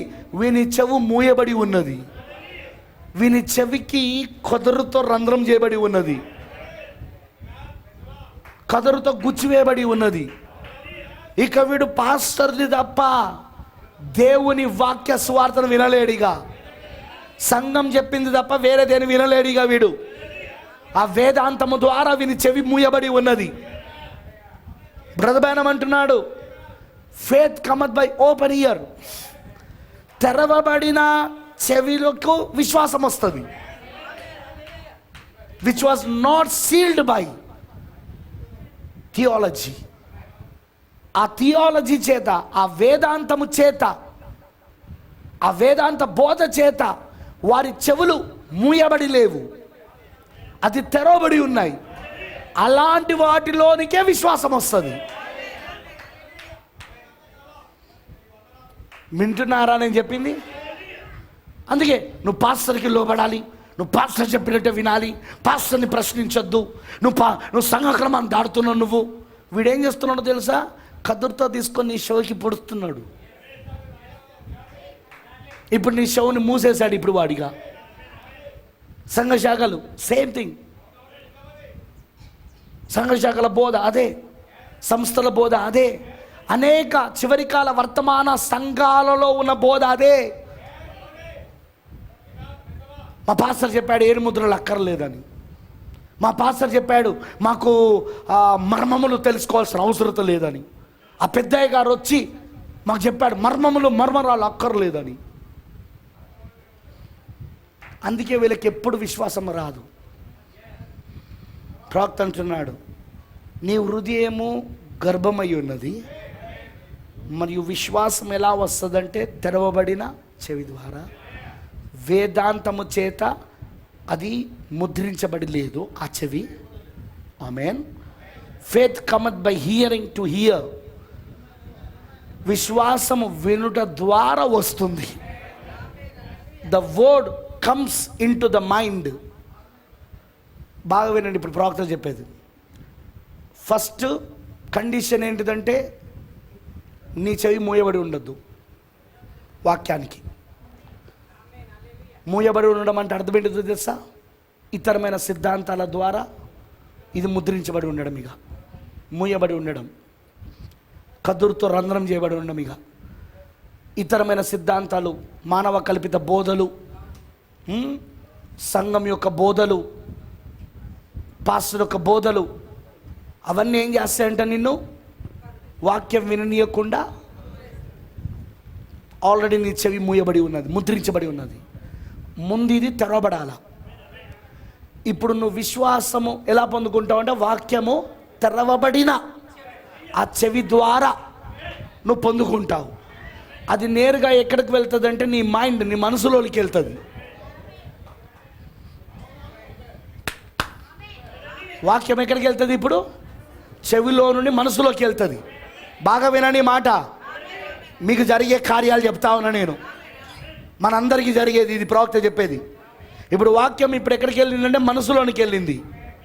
You makeup your mind about it. Is that right? Could that be right? Well, the Bible said so. అప్పుడు నీ మనసులో నువ్వు ఇలా అనుకుంటావు, అది నిజమేనా అంటే ఆ వాక్యం గురించి అది నిజమవుతున్నదా?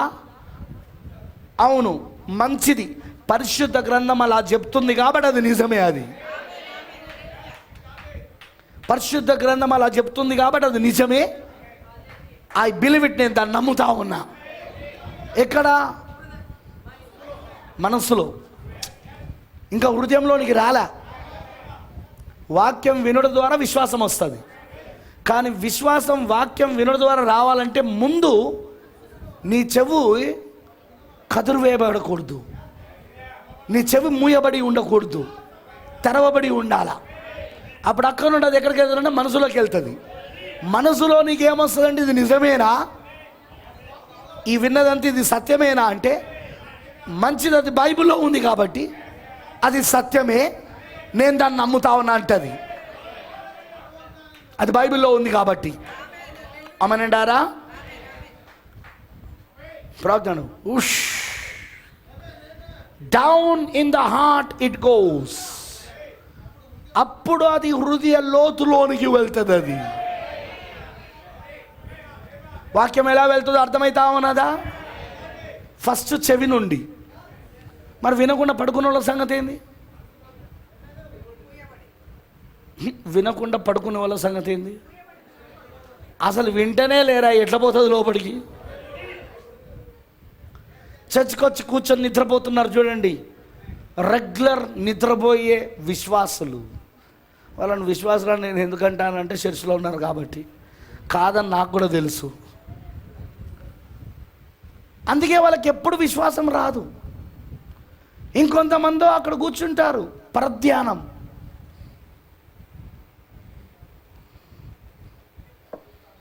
టాయిలెట్ వచ్చినట్టు అనిపిస్తుంది, పోయి వస్తా. వాటర్ కావాలా, పోయి వస్తా. ఓ 10 సార్లు కిందికి పోయిస్తారు. వీడికి వాక్యం చెవులో నుండి ఎప్పుడు పోవాలి, మనసులోకి ఎప్పుడు పోవాలి, అక్కడ నుండి హృదయంలోకి ఎప్పుడు పోవాలి? టాయిలెట్ పోయి వచ్చే లోపల అన్నీ అయిపోయాయి.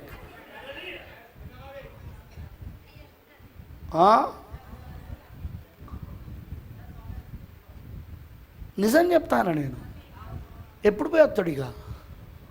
నాకు అదే అనిపిస్తుంది. వీళ్ళు బయటికి వెళ్ళి వస్తుంటే అసలు మీకు ఏమర్థమైంది? బయటికి వెళ్ళి వచ్చిన వాళ్ళు అప్పుడల్లా నేను అనుకుంటా వాళ్ళని చూసుడుతోటే, వీడు విశ్వాసి కాదు, వీడి పని అయిపోయింది. నిజం. ఎందుకంటే వీళ్ళకేం షుగర్ వ్యాధులు లేవు, ఊరికే బడికి పోయి రావడానికి. షుగర్ లేదు, ఊరికే పోవడానికి. షుగర్ ఉన్న వాళ్ళన్నా కూర్చుంటాను, కానీ వీళ్ళు మాత్రం పోతున్నారు. సంథింగ్ రాంగ్, ఏదో తప్పు ఉంది. పైగా కింద కూర్చుంటే అబ్బా నడుము నొప్పి లేస్తుంది, అబ్బా కాలు లాగుతానే, కాలు అట్లా కూడా కాదే. హాయిగా కుర్చీలో కూర్చునే, అది కూడా ఇరుకు కుర్చీ కాదు, ఎంత లావుటోడైనా కూర్చునే కుర్చీ. ఇన్ని రకాలుగా నీకు సౌకర్యం ఉన్నా కూడా నువ్వు వినలేకపోతున్నావంటే నిన్నేమనాలా? అది వారానికి ఒకసారి. ఇప్పుడు నేను ఎక్స్పెక్ట్ చేయలేనా? నేను ఇప్పుడు నేను గ్రహించలేనా నువ్వు ఇంట్లో కూర్చొని 3 గంటల వాక్యం వినలేవని, ప్రీమియర్ వినలేవని? ఇక్కడ వినలేనప్పుడు అక్కడే వింటావు ఇక? వినలేరు. నువ్వు అక్కడ వినలేవు, ఇక్కడ వినలేవు, ఎక్కడ వినలేవు, ఎక్కడికి వెళ్ళవు నువ్వు ఇక. లాస్ట్కి చివరికి నరకంలో పడతావు. అక్కడ అగ్ని ఆరదు, పురుజావు.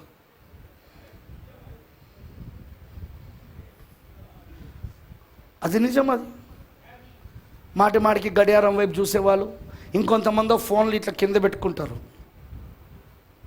వాట్సాప్ చెకింగ్, సైలెన్స్లా వాట్సాప్ చెకింగ్ చేస్తూ ఉంటారు. పొద్దున్నే ఓ సెల్ఫీ అని ఫోటో కొట్టుకున్నారు. ఎంతమంది లైక్లు కొట్టిందో ఇన్స్టాగ్రామ్లో, తర్వాత వాట్సాప్లో, తర్వాత దాని ఏమంటారు ఫేస్బుక్లో ఎన్ని లైక్లు వచ్చినో చూసుకుంటా అంటారు. ఇంకొందరు స్టేటస్ అని ఫోటో పెట్టి స్టేటస్ ఎవరెవరు చూసిండు? మార్క్ పాస్టర్ చూసిండు నా స్టేటస్. ఎందుకంటే అక్కడ కనబడతా ఉంటుంది ఎవరెవరు చూసిండు. 10 సార్లు చూసుకోవడం, మెల్లగా ఫోన్ కింద పెట్టుకొని. పొద్దున్నే నేను ఫోటో పెట్టినాను, ఎంతమంది లైక్లు కొట్టారు, ఎంతమంది నా స్టేటస్లు చూశారు, ఎంతమందికి లైక్లు కాలేదు, ఇట్లా అని ఉంటుంది. లైక్ గాంధీ ఏంటి వీళ్ళు? చెవిలోకి పోతలేదు. వాక్యము గర్భంలోనికి పోవాలంటే ముందు అది చెవిలోకి వెళ్ళాలా, అది కూడా తెరవబడిన చెవి. అక్కడ నుండి మనసులోకి వెళ్ళాలా, మనసులో నుండి ఎక్కడికి వెళ్ళాలి? ఇప్పుడు అది మనసులో నేను నమ్ముతున్నానని చెప్పినప్పుడు అప్పుడు అది హృదయంలోనికి నాటబడడానికి వెళ్తుంది కాదు. ఎందుకంటే వాక్యం విత్తనమై ఉన్నది. విత్తనం ఇప్పుడు గర్భంలో నాటబడడానికి వెళ్తా ఉన్నది. ఆమేన్, హల్లెలూయా. మీకు అర్థమవుతుందని చెప్పింది ప్రవక్త అంటున్నాడు. Hush down in the heart it goes. అది హృదయ క్రిందిలోనికి వెళ్ళిపోతుంది. అది దెన్ ఇట్స్ ఎ ఊంబ్.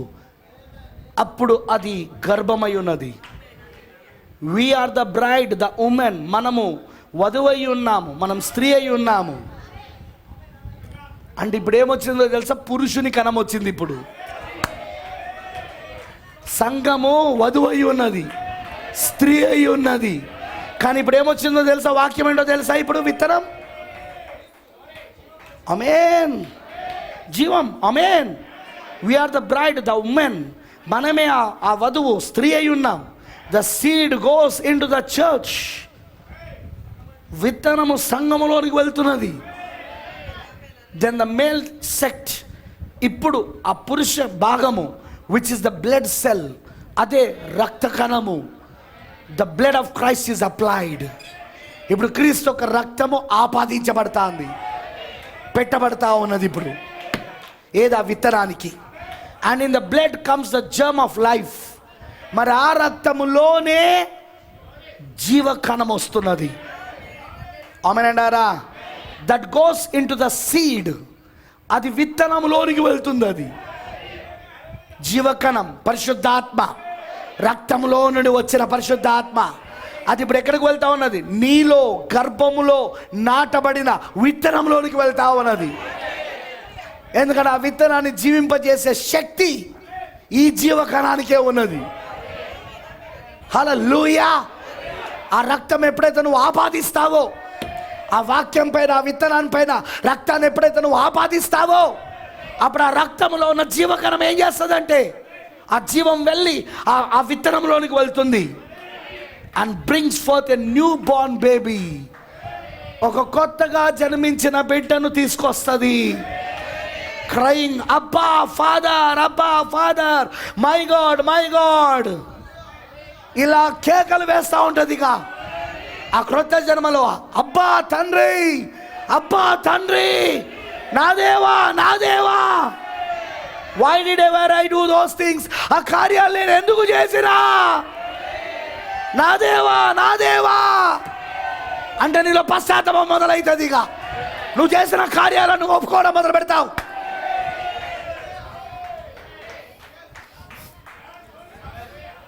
క్రొత్త జన్మలో జరిగే కార్యాలు అన్నమాట ఇవన్నీ.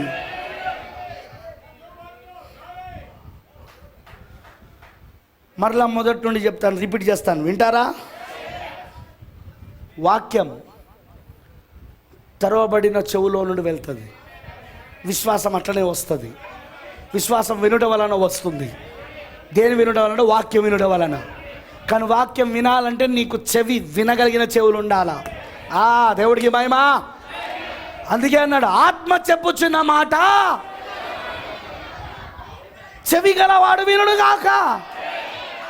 ఎందుకంటే చాలా మందికి వినే చెవి లేదు. ఎందుకంటే వాళ్ళ సిద్ధాంతాలు అడ్డొస్తూ ఉంటాయి, వాళ్ళ పాస్టర్ల బోధలు అడ్డొస్తూ ఉంటాయి, వాళ్ళ సంఘశాఖల బోధలు అడ్డొస్తూ ఉంటాయి. ఆమేన్, హల్లెలూయా. అర్థమైందా నేను చెప్పింది? వాళ్ళ సంఘ క్రమాలు అడ్డొస్తూ ఉంటాయి. ఆమేన్. వాళ్ళు పెట్టుకున్న సంఘ క్రమాలు అడ్డొస్తూ ఉంటాయి. వెళ్ళనివ్వదు వాక్యాన్ని, విత్తనాన్ని వెళ్ళనివ్వదు, గర్భంలోనికి వెళ్ళనివ్వదు. ఫస్టే మూసేస్తుంది. ఇక్కడ యూట్యూబ్లోనా మేము చూడమండి, మా పాస్టరీ మేము చూడం. ప్రవక్త మెసేజ్లు కూడా చదవాల్సిన అవసరం లేదు, మా పాస్టర్ గారు చెప్తున్నాడు, సరిపోయింది మాకు.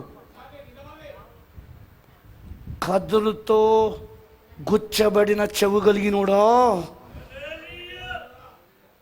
ఎలా బాగుపడతావురా నువ్వు? కొత్త జన్మ ఎట్లొస్తుందిరా నీకు?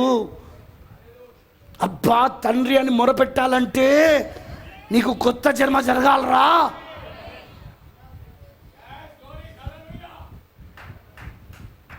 మాకు అక్కర్లేదండి. మా పాస్టర్ చెప్పాడు, మీరు చదివినా మీకు అర్థం కాదు, అందుకే పుల్పిట్ పైన నేనే మొదటి పేజీ నుండి చివరి పేజీ దాకా చదువుతా, వినండి. ప్రవక్త వర్తమానం మొదటి పేజీ నుండి చివరి పేజీ దాకా చదువుతాను పాస్టర్లు ఈరోజు. అది ఎవరికో ఇప్పుడు ఈ రోజుల్లో చదువురాని వాళ్ళు ఎవరు ఉన్నారో మరి. అందరూ చదువుకొచ్చిన వాళ్ళే. మీకు విషయం చెప్పాలా? ఇలాంటి పాస్టర్లు ఎవరో తెలుసా? వీళ్ళు ముందు వీళ్ళకు ప్రత్యక్షత లేదు కాబట్టి మాటలను వల్లిస్తాను. మాటలను వల్లించడం, అది అంటే రిపీట్ చేయడం అన్నమాట. ప్రవక్త మాటలను రిపీట్ చేయడం అంతే. మళ్ళీ దానికి ఏం చూపిస్తారో తెలుసా? ప్రవక్త అన్నాడు, టేపులు చెప్పినే చెప్పమన్నాడు. టేపులు ఏ బోధిస్తున్నారో వాటినే బోధించమన్నాడు. ఇంకా మార్క్ పాస్టరే చేస్తలేడు, మేమే చేస్తున్నాం. టేపులు బోధించమంటే అర్థం అదా? అయితే అందరికి టేపులు ఇచ్చే, నీకెందుకు ఇవ్వాలి దశమభాగాలు? వాయిస్ ఆఫ్ గాడ్ పంపుతావు, నువ్వు అప్పుడు ముష్టెత్తుకుంటావు అయ్యా అవ్వా అని. ఆహారం పెట్టేవాడికే కదా దశమభాగాలు ఇచ్చేది. తెలదా మీకు ఆ క్రమం? ఎందుకు మెలకసెదకుకి దశమభాగాలు ఇచ్చాడు? ఎందుకు మెలకసెదకు మూల పురుషుడైన అబ్రహాంకి రొట్టె ద్రాక్షరసం ఇచ్చాడు? ఆహారం ఇచ్చాడా లేదా? రొట్టె ద్రాక్షరసం అంటే ఆహారమేనా కాదా? వినబడతలేదు నాకు. ఆహారం ఇచ్చేవాడికేగా దశమభాగం చెల్లించేది. మరి నువ్వు పుస్తకాలు చదువుతాంటే మేము ఎవరు పుస్తకాలు ప్రింట్ చేస్తారో వాళ్ళకు పంపుతాం దశమభాగాలు. ఎవరు టేబుల్ తయారు చేస్తున్నారో వాళ్ళకు పంపుతాం. నువ్వు చర్చిలో టేబుల్ వేసి కూర్చుంటాను, ప్రవక్త చెప్పింది మనం చెప్పాలా? అట్లయితే దశమభాగాలు నీకెందుకు ఇవ్వాలా?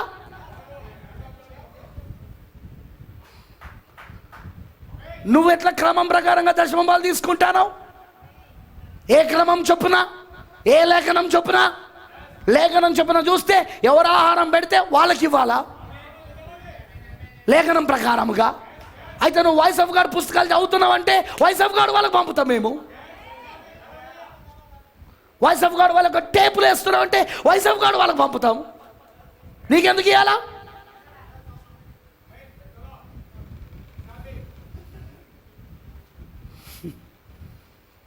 టేపులు చెప్పినవే చెప్పడం అంటే అర్థం వీళ్ళకి అర్థం కాలే, అర్థం కాదు కూడా. ఎందుకంటే వీళ్ళ ఆ జాతోలే, వీళ్ళు అర్థం కాని జాతి వీళ్ళది. వీళ్ళకి అర్థం కాదు, అర్థం కాని జాతి అదిగా. మనం చేసేది ఏం లేదు. ఎందుకంటే కదురుతో వాళ్ళ చెవులు ఆల్రెడీ రంధ్రించబడ్డాయి. కానీ గుర్తుంచుకోండి, తెరవబడి ఉన్న చెవులలో నుండి విత్తనం వాక్యం ప్రవహిస్తుంది. ఫస్ట్ మనసులోకి వెళ్తుంది. మనసులో ఇది నిజమేనా అనిపిస్తుంది. బైబిల్ అలా చెబుతుంది కాబట్టి అది నిజమైన అంగీకరించి నేను దాన్ని నమ్ముతున్నాను అంటావు. అక్కడ నుండి మనసులో నుండి ఎక్కడికి వెళ్తాడన్నాడు ప్రవక్త? దాన్ని హృదయ లోతులోనికి వెళ్తుంది. అక్కడ ఇప్పుడు హృదయ లోతులో ఆ విత్తనం నాటబడింది, ఆ వాక్యము ఆ గర్భంలో నాటబడింది ఇప్పుడు. కానీ అది విత్తనముగా ఉన్నంతసేపు లాభం ఏమి లేదు. ఇప్పుడు దాన్ని జీవింపజేయడానికి పరిశుద్ధాత్మ జీవకణం రావాలంటే రక్తమును దానిపైన ఆపాదించాలా. మరి ఎప్పుడైతే రక్తమును ఆపాదిస్తావో ఆ రక్తములో ఉన్న జీవకణము వెళ్ళి ఆ విత్తనాన్ని తిరిగి జీవింపజేసినప్పుడు అప్పుడు నీలో క్రొత్త జన్మ జరుగుతా ఉన్నది. అప్పుడు వీళ్ళు అంటున్నారు, అబ్బా తండ్రి, అబ్బా తండ్రి, నా దేవా, నా దేవా, నేనెందుకు ఆ కార్యాలు చేశాను? నేను నీ పాపాలు ఒప్పుకోవడం మొదలు పెడతావు, ఇక నీ అతిక్రమంలో ఒప్పుకోవడం మొదలు పెడతావు, నువ్వు నీ అవిధేయతను ఒప్పుకోవడం మొదలు పెడతావు. ఇక నువ్వు కొత్త జన్మలో జరిగే కార్యం అది. నువ్వేమవుతావు అంటే వాక్యంగా మారిపోతూ ఉంటావు. ఇక వాక్యం నీలోకి అలా వెళ్తూ ఉంటుంది. అర్థమైందా? నువ్వు వింటూ ఉన్నప్పుడల్లా, మెసేజ్ వింటున్నప్పుడల్లా ఎలా వెళ్తుందో అర్థమైందా? ఇప్పుడు అది నీలో ఏమైపోయిందంటే గర్భం అయిపోయింది. ఇప్పుడు అది గర్భములో నాటబడింది ఆ విత్తనము. ఆ విత్తనం ఇప్పుడు జన్మించబడింది. ఇప్పుడు అది నీలో శరీరం అవుతా ఉన్నదిగా. పౌలు గారు ఒక మాట అంటాడు. ఆయన ఏమంటాడంటే, విత్తనము నాటిందో నేను, అపోలోనో నీళ్లు పోసాడు, కానీ జీవమును తీసుకొచ్చేవాడు మాత్రం దేవుడు. దానికి శరీరాన్ని ఇచ్చేది మాత్రం దేవుడు. హల్లెలూయా! అర్థమైందని చెప్పింది. శరీరం ఇస్తుంది, ఆ విత్తనానికి శరీరం వస్తూ ఉంటుంది. ఆ శరీరమే నీలో శరీరధార అవ్వడం, నీలో అది క్రియారూపకంగా మారడం. హల్లెలూయా! అలా మారిన వధువే ఇక్కడ ప్రకటన 12లో కనబడతా ఉన్నది. సూర్యుని ధరించుకున్న స్త్రీ ఆమె. సూర్యుడనగా యేసుక్రీస్తు, సూర్యుడనగా కృప, సూర్యుడనగా కృప, సూర్యుడనగా యేసుక్రీస్తు. ఈమె ధరించుకున్నది ఎవరినో తెలుసా? యేసుక్రీస్తుని. ఈమె కనబడతలేదు. ఇప్పుడు నువ్వేది ధరించుకుంటే అదే కనబడుతుంది. ఇప్పుడు నువ్వు ధరించుకున్నది యేసుక్రీస్తునైతే ఎవరు కనబడతారు? ఇప్పుడు యేసుక్రీస్తే కనబడతా ఉంటాడు. హల్లెలూయా. సూర్యుని ధరించుకున్న స్త్రీ ఎప్పుడు కూడా సంఘమునకు సాదృశ్యం, వధువుకి సాదృశ్యం. ఇప్పుడు ఈ వధువు, ఈ సంఘం సూర్యుని ధరించుకొని ఉన్నది, అనగా నీతి సూర్యుడైన యేసుక్రీస్తుని ఎలా ధరించుకున్నది బ్రదర్? ఇదిగో ఇప్పుడు చెప్పిన ప్రాసెస్, ఇప్పుడు చెప్పిన విధానంలా, క్రొత్త జన్మల అది జరుగుతూ ఉంటుంది. అది సూర్యుని ధరించుకుంటావు నువ్వు, క్రీస్తును ధరించుకుంటావు నువ్వు. హల్లెలూయా. క్రీస్తుని ధరించుకోవడం అంటే ఈ బైబిల్లో ఉన్న పేజీలని చింపి కుట్టించుకోవడం కాదు.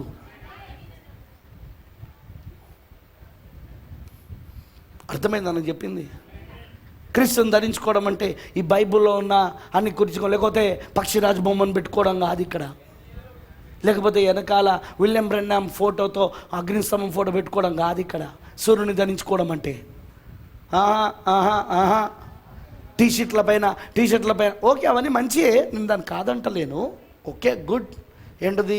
అగ్నిస్తంభం ఫోటో, పక్షిరాజు ఫోటో, మేఘస్తంభం ఫోటో టీషర్ట్ల పైన, షర్ట్స్ పైన వేసుకోవడం మంచిదే, కానీ అది కాదు దీని అర్థం. ఇక్కడ చెప్తున్న లేఖనం అర్థం అది కాదు. సూర్యుని ధరించుకున్న స్త్రీ అంటే లోపటి నుండి జరుగుతూ ఉంటుంది ఆ కార్యం.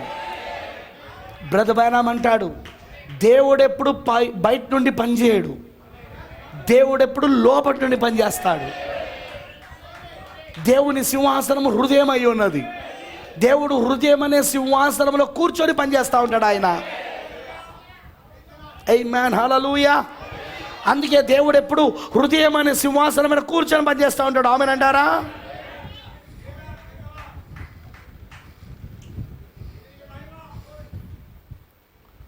ఆ హృదయం అనే సింహాసనం పైన ఎవరున్నారనేదే ముఖ్యం.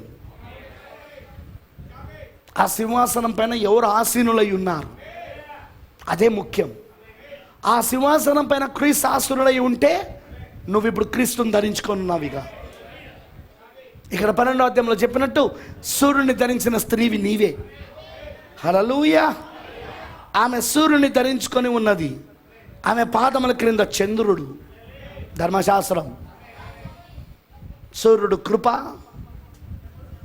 పాదముల క్రింద చంద్రుడు, ధర్మశాస్త్రం.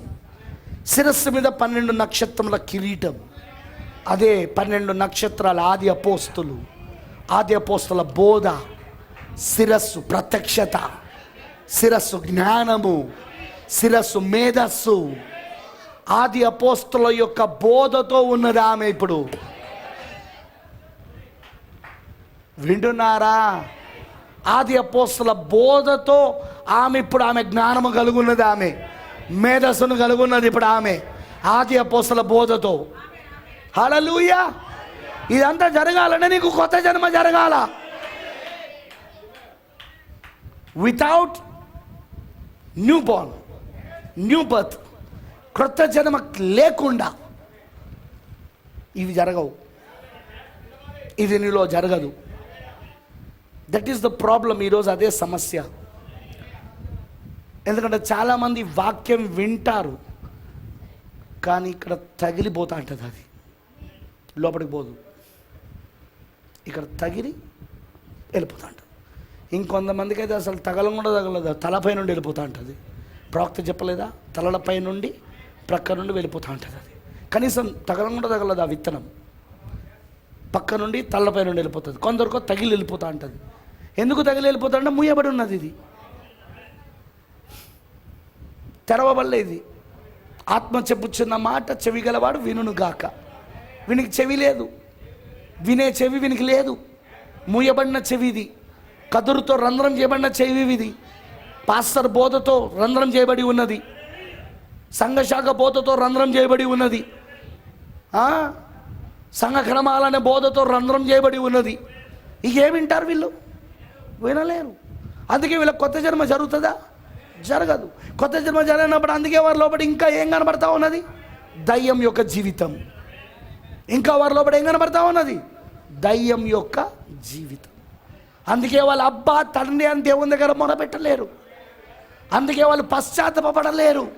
నేను ఎందుకు ఆ కార్యాలు చేశాను నా దేవా అని అడగలేరు వాళ్ళు. వాక్యం చెప్పినప్పుడు ఈయన ఒక్కడే పరిశుద్ధుడు అన్నాడు చెప్తున్నాడు, ఈయన ఒక్కడే నీతిమంతుడు అన్నాడు చెప్తున్నాడు. అంతా నా గురించే మాట్లాడుతున్నాడు. ఏంట్రా బాబు వీని ప్రాబ్లం? ఈ అమ్మాయి ప్రాబ్లం ఏంటి అసలు? ఈ సిస్టర్ ప్రాబ్లం ఏంటి అసలు? ఆ సహోదరుని యొక్క ప్రాబ్లం ఏంటి అసలు? వాళ్ళ సమస్య ఏంటి అసలు? పోలే వాక్యం. కొత్త జన్మ జరగల. అందుకే వాళ్ళు అలా మాట్లాడతారు, అందుకే వాళ్ళు అలా ప్రవర్తిస్తూ ఉంటారు, అందుకే వాళ్ళు రిజెక్ట్ చేస్తూ ఉంటారు, దాన్ని త్రోసివేస్తూ ఉంటారు. కానీ ఇంకోవైపు నానమ్మకి ఇంకోవైపు చూస్తే ప్రకటన 12వ అధ్యాయంలో చెప్పినట్లుగా సూర్యుని ధరించుకున్న స్త్రీ కనబడతా ఉన్నది. ఎవరామె? క్రొత్త జన్మ పొందుకున్నది, క్రీస్తుని ధరించుకొని ఉన్నదామె, ఆది అపోస్తలుల యొక్క బోధన మేధస్సును కలిగి ఉన్నదామె. హల్లెలూయా! ధర్మశాస్త్రం పైన నిలబడి ఉన్నదామె. ఓ దేవుడికి మమకలను గాక. ఇది చివరి కాల వధువుకి చూపించబడుతున్న సూచన అని ప్రవక్త చెప్పాడు. ప్రకటన 12లో ఇది చివరి కాల వధువు అయి ఉన్నదన్నాడు ఆయన. సూర్యుని ధరించుకునే స్త్రీ ఎవరో కాదు, ఈ కాలపు వధువు. చంద్రునిపై నిలుచుండి సూర్యుని ధరించుకొని మరి 12 నక్షత్రములను తన యొక్క శిరస్సు పైన కిరీటముగా ధరింపజేసుకున్న ఈ స్త్రీ ఎవరో కాదు కానీ ఆమె ఈ కాలపు వర్తమానంలో ఉన్న వధువు అన్నాడు ఆయన. పైగా ఆమె ఇప్పుడు గర్భిణై ఉన్నది. అయిందా? విత్తనం నాటబడిందిగా, జీవకణం వెళ్ళి ఏం చేసింది? జీవింపజేసిందిగా. సో ఇప్పుడు ఆమెకి ఏమైంది? ఇప్పుడు ఆమె హృదయములా గర్భవతి ఉన్నది. ఇప్పుడు ఆమె క్రీస్తును కనడానికి సిద్ధంగా ఉన్నది. క్రీస్తు అనే శిశువు ఆమెలో ఎదుగుతా ఉన్నాడు. గ్లోరీ! ఇప్పుడు వధువు ఇది. నేను అనే ప్రశ్న ఏంటంటే, ఇప్పుడు ఇందులో నువ్వు ఉన్నావా? ఇది నీకు జరుగుతున్నదా? ఇది నీ వ్యక్తిగతమిగా వీరు జరుగుతుంది, వీరు జరుగుతుంది, వీరు జరుగుతలే, వారు జరుగుతలే అని ఎవడు చెప్పలేడు. ఇది నీకు నువ్వుగా వ్యక్తిగతముగా పరీక్షించుకోవాలి.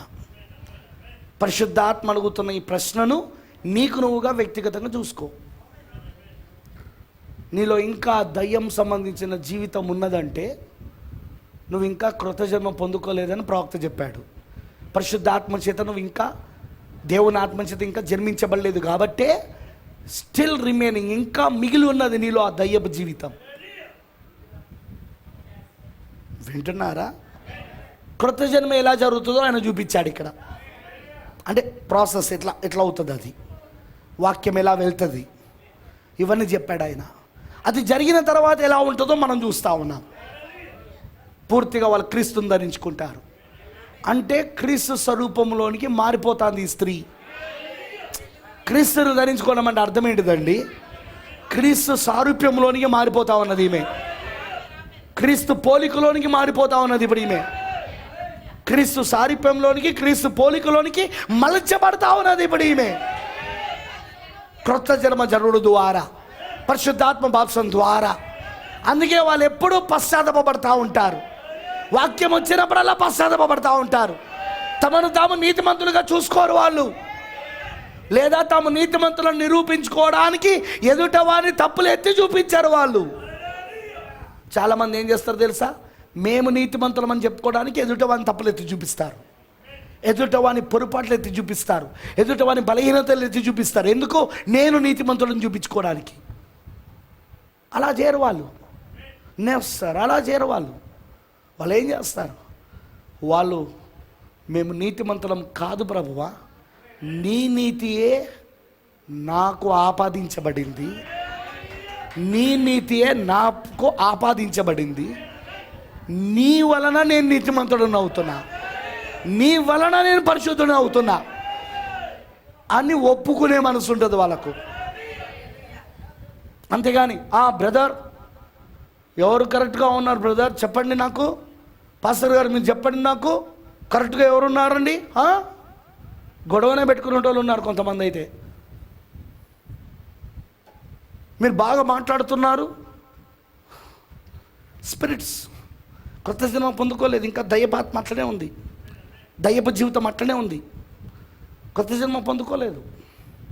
పొందుకుంటే అబ్బా తండ్రి నా దేవా, నేను ఎందుకు అలా చేశాను ప్రభువా, ఆ కార్యాలు నేను ఎందుకు చేశాను ప్రభువా, నేను ఒప్పుకుంటున్నాను ప్రభువా, నన్ను క్షమించు ప్రభువా, నన్ను నీ రక్తంలో కడిగాయి ప్రభువా, నన్ను నీ స్వరూపంలోనికి మార్చు ప్రభువా. ఇది క్రొత్త జన్మ పొందుకునే వాళ్ళ ప్రార్థన. ఇక నుండి నేను సరిదిద్దుకుంటానా ప్రభువా, ఇక నుండి నేను మారేస్తానా ప్రభువా, ఇక నుండి నేను నిర్ణయం తీసుకుంటానా ప్రభువా.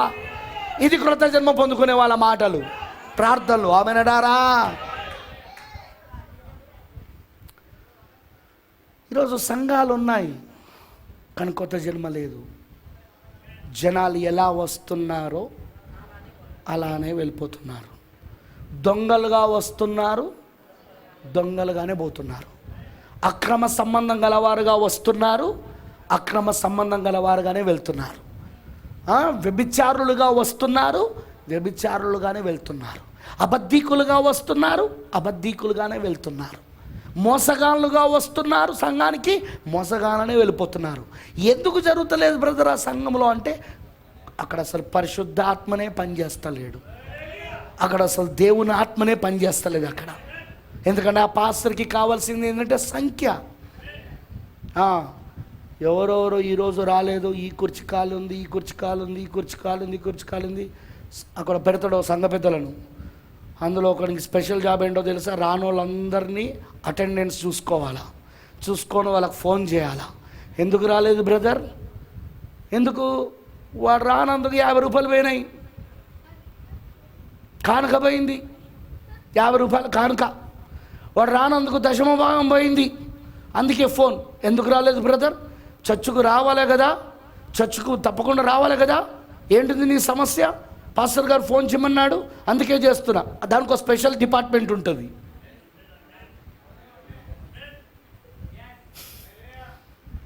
వీళ్ళు చర్చికి ఎందుకు రమ్మంటారో తెలుసా? వెనకాల లక్ష్యం చూస్తే ఏంటిదో తెలుసా? డబ్బు ఆ రోజు కానుక తక్కువైంది, ఎక్కడ వీళ్ళు వేరే చర్చికి వెళ్ళిపోయారన్న భయం. వీళ్ళు వేరే చర్చికి వెళ్తే కానుక పోతుంది, దశమభాలు పోతాయి. అందుకే ఎందుకు రాలేదని ఫాలో అప్. మళ్ళీ అందులో వీళ్ళేమంటారు తెలుసా? మళ్ళీ మార్పాస్టర్ దగ్గర రాకపోయినా ఒక్కరు కూడా ఫోన్ చేయరు బ్రదర్. మార్పాస్టర్ది యేసుప్రభు సంఘం. నా గొర్రెలు నా స్వరము వినును, అవి నన్ను వెంబడించును.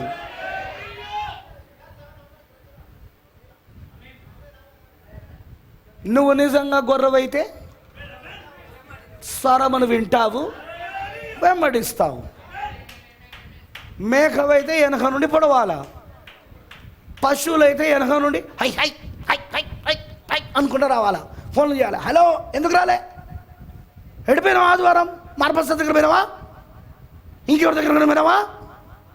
అది మేకలు. అవి ఆ మేకలు ఏమనుకుంటే అంటే, బా మా పాస్టర్కి నా పైన ఎంత బాధ్యత ఉందో చూసావా, నేను రాకపోయేసరికి ఫోన్ చేశాడు, ఫోన్ చేయించాడు. మేకలకు తెలియదు పాస్టర్ సంగతి ఏందో.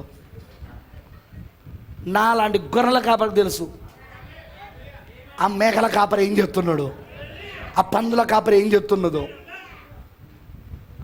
బ్రదర్, ఇది ఫోన్లు చేసి రా అని పిలిచేది కాదు. ఇది నీలో దాహం ఉన్నదా, నీలో ఆకలి ఉన్నదా, దేవుని ఆరాధించాలని అనుకుంటున్నావా?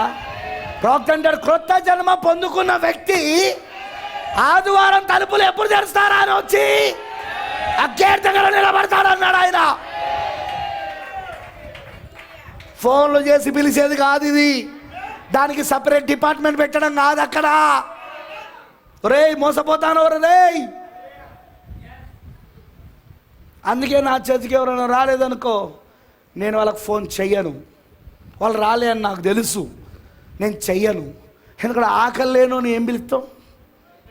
ఆరాధన, కొత్త జన్మ లేని వాడికి ఆరాధన చేయాలని కోరిక ఉండదు. ఆదివారం సచ్చినం దగ్గరికి వెళ్తాడు, మృతుల దగ్గరికి వెళ్తాడు, లేకపోతే పండగలకు వెళ్తాడు. హిందూ పండగలకు బామర్ది రమ్మన్నాడని, అత్తమ్మ రమ్మన్నదని, చాలా రోజులైందని పోయి బాగా మెక్కుదామని పోతాడు, తిండిపోతాడు, దరిద్రుడు, ఆదివారం ఆరాధన వదిలిపెట్టుకొని ఫంక్షన్లకు వెళ్తాడు వాడు. లేకపోతే ఇంకేమంటారంటే పిక్నిక్లకు వెళ్తారు, వంటలకు పిక్నిక్లు. మా బంధువులందరూ పోతున్నారు, నేను కూడా పోతానా? వీడు కొత్త జన్మ లేదు వీడికి, దేవుని ఆరాధించాలన్న కోరిక లేదు వీడికి. అలాంటి వాడికి ఏం ఫోన్ చేస్తాం? యేసుక్రీస్తు తన దగ్గర నుండి వెళ్ళిపోయిన వాళ్ళను మళ్ళీ రమ్మని ఎప్పుడు చెప్పలే ఆయన. బైబిల్ చదువు. ప్రవక్త బ్రెన్హామ్ గారు తన దగ్గర నుండి వెళ్ళిపోయిన వాళ్ళని ఎప్పుడు రమ్మని చెప్పలేదు ఆయన. ఆది అపోస్తులు వాళ్ళ దగ్గర నుండి వెళ్ళిపోయిన వాళ్ళని తిరిగి మళ్ళీ రమ్మని చెప్పలేదు వాళ్ళను. నెవర్ చెప్పరు. ఎందుకంటే అవి గొర్రెలు కావవి, మేకలవి, పందులవి. వాళ్ళకి తెలుసు మేము మేకల కాపరి కాదని, వాళ్ళకి తెలుసు మేము పందుల కాపరి కాదని. వాళ్ళకి ఆ రెవల్యూషన్ ఉన్నది. వాళ్ళకి తెలుసు వాళ్ళు గొర్రెల కాపరని. అందుకే గొర్రెలు అయితే ఖచ్చితంగా స్వరాన్ని వెంబడిస్తాయని.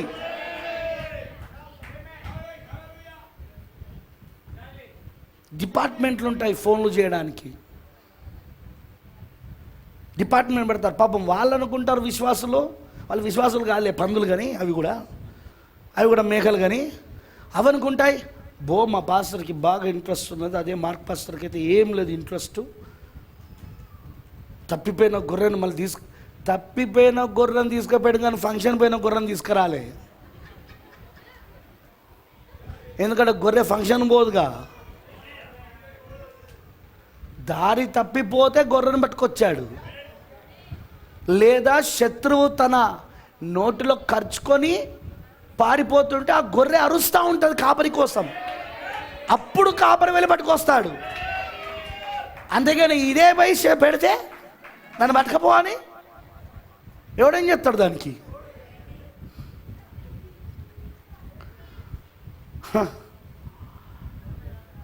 అందుకే ఈ church it's a open door tabernacle. ఇది తలుపులు తెరవబడి ఉన్న టెబర్నాకిల్. ఇది నువ్వు వస్తేరా, లేకపోతే నో మెంబర్షిప్. ఇక్కడ మెంబర్షిప్ లేవు. It's only fellowship. నీకు ఆసక్తి ఉంటే సహవాసం చెయ్యి. No membership. ఇక్కడ మెంబర్షిప్ లేదు.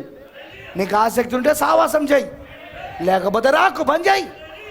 నిన్ను ఎందుకు రాలేదని అడగం కూడా. ఎందుకంటే ఇది ఆ సమయమే. ఇది దప్పికొని వారలారా నా యొద్దకు రండి అని పిలిచాడు ఆయన. ఆకలి కొన్న వాళ్ళారా నా యొద్దకు రండి అని చెప్పాడు ఆయన. నీకు ఆకలి ఉందా? రా. దప్పిక ఉందా? రా. మరి ఆత్మయు పెళ్లి కుమార్తె ఏమని చెప్తున్నది? ఆత్మయు పెళ్లి కుమార్తె ఏమని బోధిస్తా ఉన్నది? ఆకలి కొన్న వాళ్ళారా రండి, దప్పికొన్న వాళ్ళారా రండి అని ప్రకటన గ్రంథంలో ఉందా లేదా? వాక్యము ఆకలి ఉందా? రా, భుజించి ఇక్కడ పక్షిరాజు పిల్లలుగా బల్ల చుట్టూ చేరి ఆ వధించబడిన గొర్రెపిల్ల యొక్క శరీరమును తిను, తాగు రక్తాన్ని, ఆ మనిషి కుమారుని శరీరాన్ని, రక్తాన్ని. నువ్వు పక్షిరాజు పిల్లవు కాదా? అవసరం లేదు. ఇన్విటేషన్ నీకు కాదు, అయితే ఆహ్వానం నీకు కాదు. బ్రదర్ అంటాడు ఈ టెబర్నాకిల్కి, బ్రెన్హామ్ టెబర్నాకిల్ గురించి మాట్లాడుతూ, ఈ టెబర్నాకిల్లో ఏ మెంబర్షిప్ లేదు, ఎవరి పేరు బుక్లో రాయడం లేదు, ఎవరు ఇందులో చేరడం లేదు. ఈ టెబర్నాకిల్ అందరికీ తెరవబడి ఉంటుంది.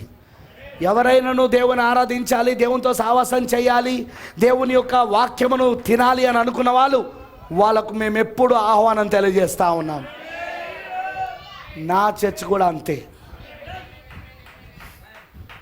అది అర్థం కానోడం మెంబర్షిప్లు ఎందుకు రాలేదు, నేను బాప్సం ఇచ్చినా నువ్వు వదిలిపెట్టిపోతే ఎట్లా, నువ్వు వేషం అయిపోయినట్టే, ఎందుకంటే నీ భర్త ఏసు ప్రభా. నువ్వు ఆ భర్త ఎవరు చెప్పు నాకు? మీ ఇద్దరు ఇట్లా ఎవరో ఒకరు చెప్పండి నాకు. ఏసు ప్రభా నువ్వా? ఇద్దరు భర్తలు ఉంటే అది వేష అవుతుంది. నేను భర్త, నన్ను వదిలిపెట్టి పోతే నువ్వు వేషవైతో తెలుసా? ఇంకో పాస్టర్ దగ్గరికి వెళ్తే నువ్వు వేషవైతో తెలుసా? నీకు అది తెలుసా? నువ్వేమన్నా శ్రీకృష్ణుడు వారు ఇంతమందికి భర్తలు కావడానికి? వీళ్ళందరూ నీ గోపికలు, నువ్వు శ్రీకృష్ణుడివి. దరిద్రుడా, పాస్టర్ ఎట్లయితాడు రా భర్త? క్రీస్తు భర్త, బైబిల్ చూపిస్తా నీకు. క్రీస్తు భర్త, శిరస్సు భర్త.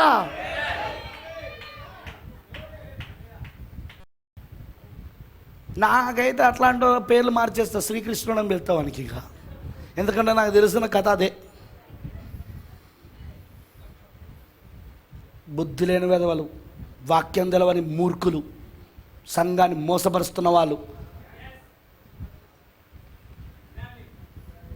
లేఖనం చెప్తున్నది జాగ్రత్తగా ఉండాలి మనం ఈ దినాలలో.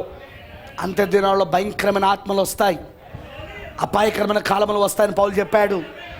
అవే ఈ కాలాలు, అవే ఇవన్నీ కూడా నిన్ను మోసపరుస్తాయి. అవి నువ్వు క్రీస్తుకు అతుకొని ఉండాలా, వాక్యముతో ఏకమై ఉండాలా. నీ భర్త, నీ శిరస్సు ప్రభువైన యేసుక్రీస్తు. నువ్వు ఆయన శరీరమై ఉన్నావు. నువ్వు ఆయన నిన్ను చూస్తా ఉన్నాడు, ఆయన నిన్ను నడిపిస్తా ఉన్నాడు, ఆయన నిన్ను పోషిస్తా ఉన్నాడు. నీకోసం రక్తం కార్చి తన విలువైన రక్తము చేత నిన్ను కొన్నవాడు ఆయన. ఆయన నీ భర్త, నిన్ను సృష్టించిన వాడు ఆయన. ఆయన నీ భర్త, నీ విమోచకుడు ఆయన. ఆయన నీ భర్త. ఇక్కడ భౌతికంగా ఉన్న పాస్టర్ కాదు, నో సార్. అది దయ్యం, అది అలా బోధించేది అపవాదాత్మ. అది భౌతికమైన పాస్టర్ ఎప్పుడు కూడా భర్త కాలేడు సంఘానికి. ఆత్మీయంగా ఉన్న పాస్టర్ యేసుక్రీస్తు, నిజమైన కాపరి యేసుక్రీస్తు, నిజమైన గొర్రెలకు కాపరి యేసుక్రీస్తు, ప్రధాన కాపరి యేసుక్రీస్తు. ఆమేన్. అందుకే ఈ కాపరి ప్రధాన కాపరిని చూపించాల, ప్రధాన కాపరి వైపు చూపించాలా, క్రీస్తు వైపు చూపించాలా, భర్త వైపు చూపించాలా.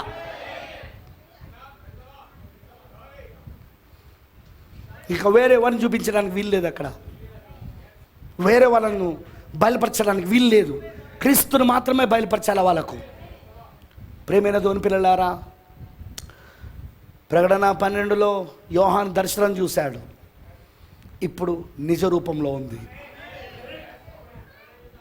రైట్. క్రీస్తు శకం 95-96 సంవత్సరంలో 1900 సంవత్సరాల క్రితం యోహాను దర్శనం చూశాడు, కానీ ఇప్పుడు అది నిజ రూపంలో ఉంది. ఇప్పుడు అది ఆ అదృశ్యములో ఉన్న, ఆ దర్శనములో ఉన్న ఆ స్త్రీ ఇప్పుడు నిజ రూపంలో ఉంది. అదే నువ్వై ఉన్నావు, అదే నీవై ఉన్నావు, ఆ వధువు నీవై ఉన్నావు. యోహాన్ చూసింది నిన్నే. సూర్యుని ధరించుకున్న స్త్రీవి నీవే.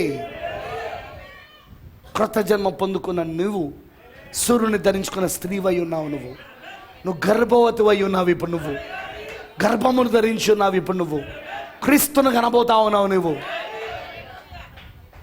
ఆమేన్, హల్లెలూయా. అర్థమైందా అందరికీ? So it's not vision now. ఇప్పుడు ఇది దర్శనం కాదు, ఇప్పుడు ఇది నిజ రూపం. ఎందుకంటే అది ఇప్పుడు నెరవేర్పు జరిగినది. గుర్తులలో చూసిన యోహాను, దర్శనములో గుర్తులలో చూసిన యోహాను ఇప్పుడు అది నిజ రూపములలో కనబడతా ఉన్నది. ఎవరైనా ఇలా చెప్పగలరా? అది నేనే పాస్టర్ గారు చెప్పగలరు. చెప్పే స్థాయికి దేవుడు తీసుకొస్తాడు. ఇది నేనే. ప్రకటన 12లో ఉన్న 1వ వచనంలో ఉన్నది నేనే. సూర్యుని ధరించుకున్న ఆ స్త్రీని నేనే, అది నేనే అయి ఉన్నానని నిజ రూపంలో చెప్పగలిగే స్త్రీ ఉన్నదే.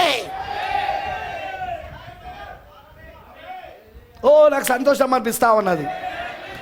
ఎందుకంటే అది చెప్పగలిగే స్త్రీ ఉన్నది ఇప్పుడు ఇక్కడ ప్రపంచవ్యాప్తంగా ఉన్నది. ఇప్పుడు మొత్తం ప్రపంచవ్యాప్తంగా ఉన్నది ఇప్పుడు ఈ స్త్రీ.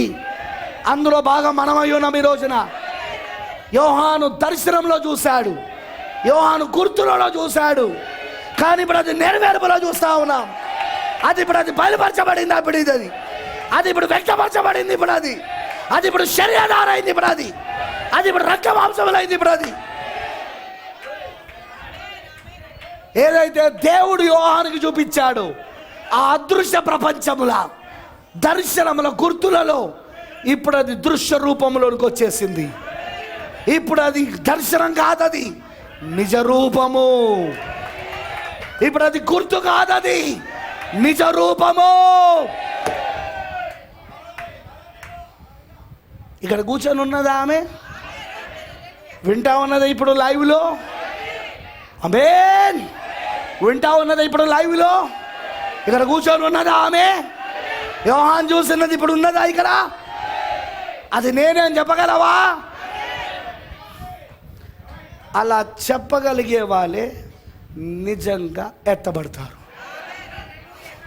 అలా చెప్పగలిగే వాళ్ళే, అలా చూపించగలిగే వాళ్ళే, అది నేనే చూడు నా జీవితం అని చూపించగలిగే వాళ్ళే నిజంగా ఎత్తబడతారు వాళ్ళు. ఎందుకంటే ఇప్పుడు లేఖనాలుగా లేవు. ఇప్పుడు లేఖనాలు శరీరధారి అయి వ్యక్తపరచబడుతూ బయలుపరచబడుతూ నిజ రూపంలో ఉన్నది ఇప్పుడు లేఖనాలు. అదే ఈ గడియ వర్తమానము, అదే ఈ కాల వర్తమానము. లేఖనము నిజ రూపంలోనికి రావడం. ఆమేన్, హల్లెలూయా. యోహాను భవిష్యత్తును గురించి చూశాడు. యోహాను చూసిన ఆ భవిష్యత్తు మనమే. ఆయన భవిష్యత్తులో జరిగేదాన్ని చూసింది ఇప్పుడు అది మనమే. ఆ లేఖనాల నెరవేర్పు మనమే. ఆ వాక్య నెరవేర్పు మనమే. ఈ వధువే ఆ వాక్య నెరవేర్పు. యోహాను దర్శనంలో చూశాడు, గుర్తుల రూపంలో చూశాడు. కానీ ఇప్పుడు అదే నిజ రూపమై ఉన్నది. ఇక్కడ క్రీస్తు సారూప్యంలోనికి మలచబడుతున్నా, క్రీస్తు పోలికలోనికి మలచబడుతున్నా. వీరిని చూస్తే క్రీస్తును చూసినట్టే. ఎందుకంటే క్రీస్తును ధరించుకొని ఉన్నారు వీళ్ళు. వీళ్ళ మేధస్సు, వీళ్ళ జ్ఞానము ఆ ఆది అపోస్తల యొక్క 12 నక్షత్రాలకు జ్ఞానమై ఉన్నది. వీళ్ళు ధర్మశాస్త్రమైన నిలబడి ఉన్నారు. వీరి హృదయమైన గర్భములో క్రీస్తు ఎదుగుతా ఉన్నాడు.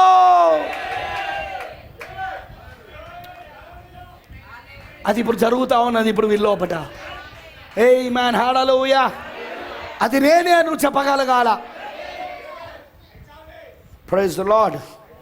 అర్థమైంది అందరికీ? Let us pray. ప్రార్థించుకుందాం.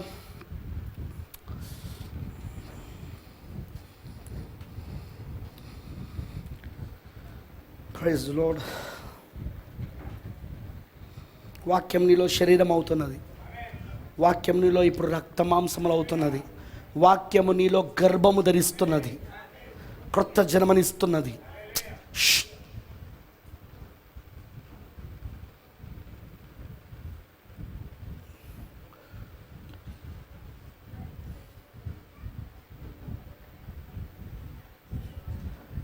పూర్తిగా మనం దేవుడికి సమర్పించుకొని, ప్రకటన 12లో ఉన్న ఆ స్త్రీని నేనే ప్రభువా. యోహాను గుర్తులో నన్నే చూశాడు. నువ్వు చూపించింది యోహానికి నన్నే. ఎందుకంటే ఇప్పుడు పరిశుద్ధ ఆత్మ నన్ను ఆ స్త్రీగా అలంకరిస్తున్నాడు. నన్ను ఆ స్త్రీగా నా జీవితంలో పనిచేస్తూ చూపిస్తున్నాడు. నీ పరిశుద్ధాత్మ నా జీవితంలో పనిచేస్తూ నన్ను నిజంగానే క్రీస్తు పోలికలోనికి, క్రీస్తు సారూప్యంలోనికి మలుస్తూ ఉన్నాడు. క్రీస్తును ధరించుకున్న వాడిగా చేస్తూ ఉన్నాడు. I'm becoming into the image of Christ. నేను క్రీస్తు యొక్క రూపములోనికి మారుతున్నాను. ఆ రూపాంతరపరచు శక్తి నన్ను తిరిగి క్రీస్తు రూపంలోనికి మలుస్తూ ఉన్నది. ఆ స్త్రీని నేనే, సూర్యుని ధరించుకున్న ఆ స్త్రీని నేనే, ఆ క్రీస్తును ధరించుకుని ఉన్న స్త్రీని నేనే. నేను అందుకే క్రీస్తు వలె మారిపోతున్నా, క్రీస్తు సారూప్యంలోనికి మారిపోతున్నా. ఆ రూపాంతరపరచు శక్తి నన్ను మారుస్తూ ఉన్నది. చీడ పురుగుగా ఉన్న నన్ను, అసహ్యమైన చీడ పురుగుగా ఉన్న నన్ను ఒక అందమైన సీతాకోక చిలుకగా ఆ రూపాంతరపరచు శక్తి మారుస్తా ఉన్నది నన్ను. Thank you lord. ఆ క్రొత్త జన్మ నాలో జరుగుతూ ఉన్నది. వాక్యము నా చెవిలో నుండి, తెరవబడిన చెవిలో నుండి వెళ్ళి నా మనస్సు నుండి అది నా హృదయ అంతరంగంలోనికి వెళ్ళి నాటబడతా ఉన్నది. అది నీ ఆత్మ వచ్చి దాన్ని జీవింపజేస్తూ ఉన్నది. ఓ వందనాలు వందనాలు వందనాలు అని దేవునికి సమర్పించుకో, అని దేవునికి అర్పించుకో. ఇది దేవుడికి ఇస్తున్న మంచి సమయం, ఇది మంచి తరుణం. ఇది నేను క్రీస్తును పోలిగా మారుతున్నాను. ఆమేన్, హల్లెలూయా. నేను క్రీస్తును పోలిగా మారుతున్నాను. నన్ను చూసిన వారు యేసును చూసినట్లే, నన్ను చూసిన వారు యేసును చూసినట్లే. నేను యేసు వలె మారగోరుతున్నాను, నేను క్రీస్తు వలె మారగోరుతున్నాను, ఆయన వలె జీవించగోరుతున్నానని ఈరోజు వధువు ఆశ, ఈరోజు పెళ్లి కుమార్తె ఆశ. నన్ను చూసిన వారు ఆ యేసుని చూడాలి. ఆమేన్. నన్ను చూసిన వారు తలరాయిని చూడాలి.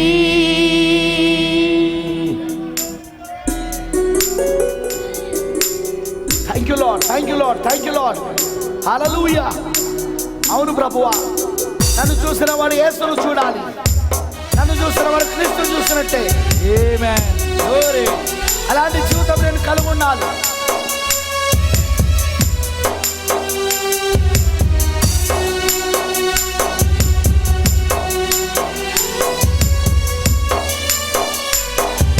ఆమేన్. యేసుక్రీస్తు పోలిక నాలో రావాలి. యేసుక్రీస్తు స్వరూపం మనలో కలగాలి. యేసుక్రీస్తు పోలిక నాలో రావాలి. యేసుక్రీస్తు స్వరూపం మనలో కలగాలి. యేసు వలె మనము జీవించాలి. యేసు వలె మనము జీవించాలి. నన్ను చూసిన వారు ఆ యేసును చూడాలి. ఆమేన్. నన్ను చూచిన వారు ఆయన్ని చూడాలి. ఆమేన్. యేసుక్రీస్తు పోలిక నాలో రావాలి. యేసుక్రీస్తు స్వరూపం మనలో కలగాలి. యేసుక్రీస్తు పోలిక నాలో రావాలి.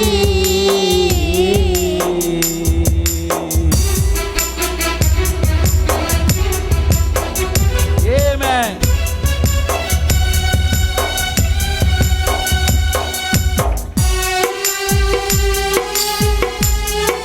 యేసయ్యకి స్తోత్రములు. ఆమేన్. గ్లోరీ.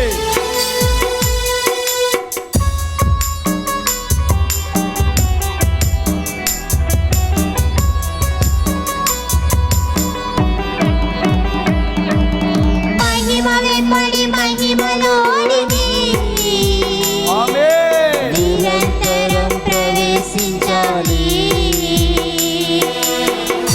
గ్లోరీ. అవును. మహిమ వెంబడి మహిమలోనికి నిరంతరం ప్రవేశించాలి.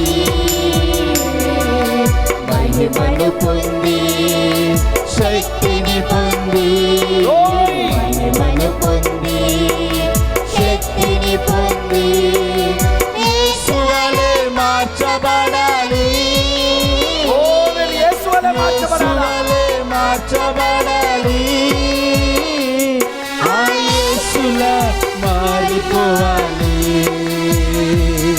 ఆ యేసులా మారిపోవాలి. యేసుక్రీస్తు పోలిక నాలో రావాలి. యేసుక్రీస్తు స్వరూపం మనలో కలగాలి. యేసుక్రీస్తు పోలిక నాలో రావాలి.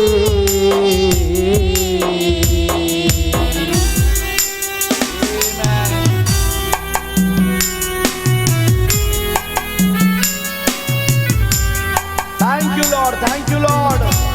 అవును ప్రభువా, ఈ పోలికలోనికి నేను మారాలి. నన్ను చూసిన వారు యేసును చూసినట్టుగా ఉండాలి. అదే నా ఆశ ప్రభువా, అదే నా కోరిక తండ్రి. మహిమలోనికి నేను వెళ్ళాలి. ఈ రూపంలోనికి నేను మలచబడాలి. రూపాంతరపరచే ప్రార్థన నిత్యము నేను చేయాలి. ఓ హల్లెలూయా. అవును, ఆ రూపాంతరపరచే ప్రార్థన నిత్యము చేయాలి. నేను రూపాంతరపరచే ప్రార్థన నిత్యము నేను చేయాలి. వేదన ప్రార్థన అనుదినము చేయాలి. ఆమేన్. వేదన ప్రార్థన అనుదినము చేయాలి. గెచ్చమనే ప్రార్థనతో కట్టబడాలి. గెచ్చమనే ప్రార్థనతో కట్టబడాలి. ఆ యేసులా మారిపోవాలి. ఆ యేసులా మారిపోవాలి. యేసుక్రీస్తు పోలిక నాలో రావాలి. యేసుక్రీస్తు స్వరూపం మనలో కలగాలి. యేసుక్రీస్తు పోలిక నాలో రావాలి.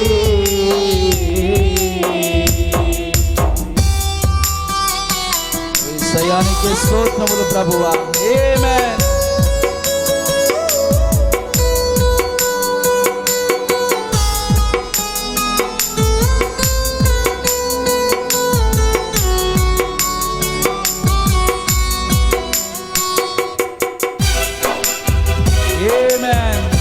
యేసునామమునకు స్తోత్రములు.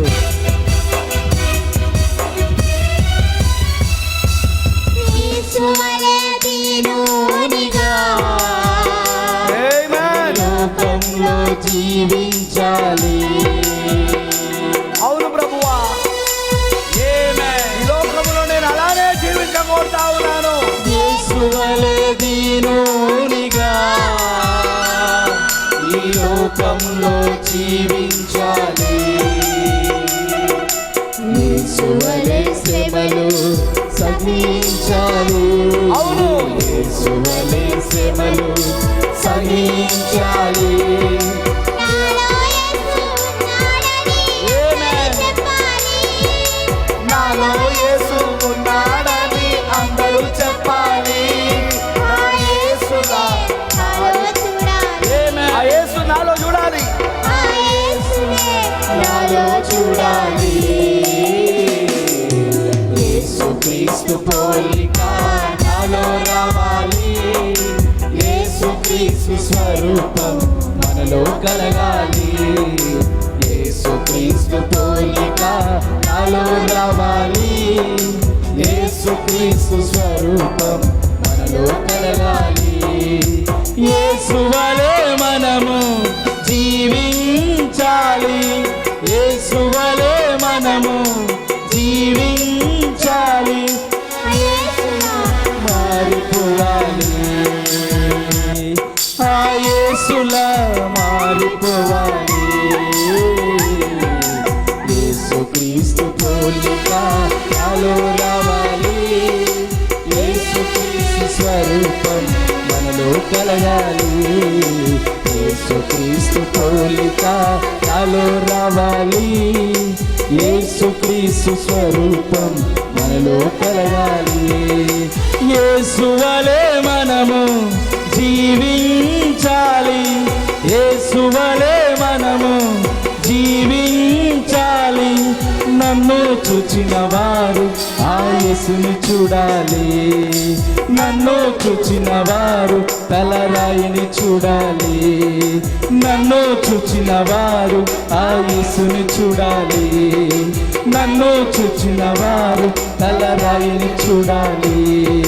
నన్ను చూచిన వారు ఆ యేసుని చూడాలి. నన్ను చూచిన వారు తలరాయిని చూడాలి. Thank you lord. మహోన్నతుడా, సర్వోన్నతుడా, మా తలరాయిగా, మా శిరస్సుగా, మా భర్తగా, మా విమోచకుడుగా, మా యజమానుడిగా ఉన్న మా యేసయ్యా నీకు వందనాలు.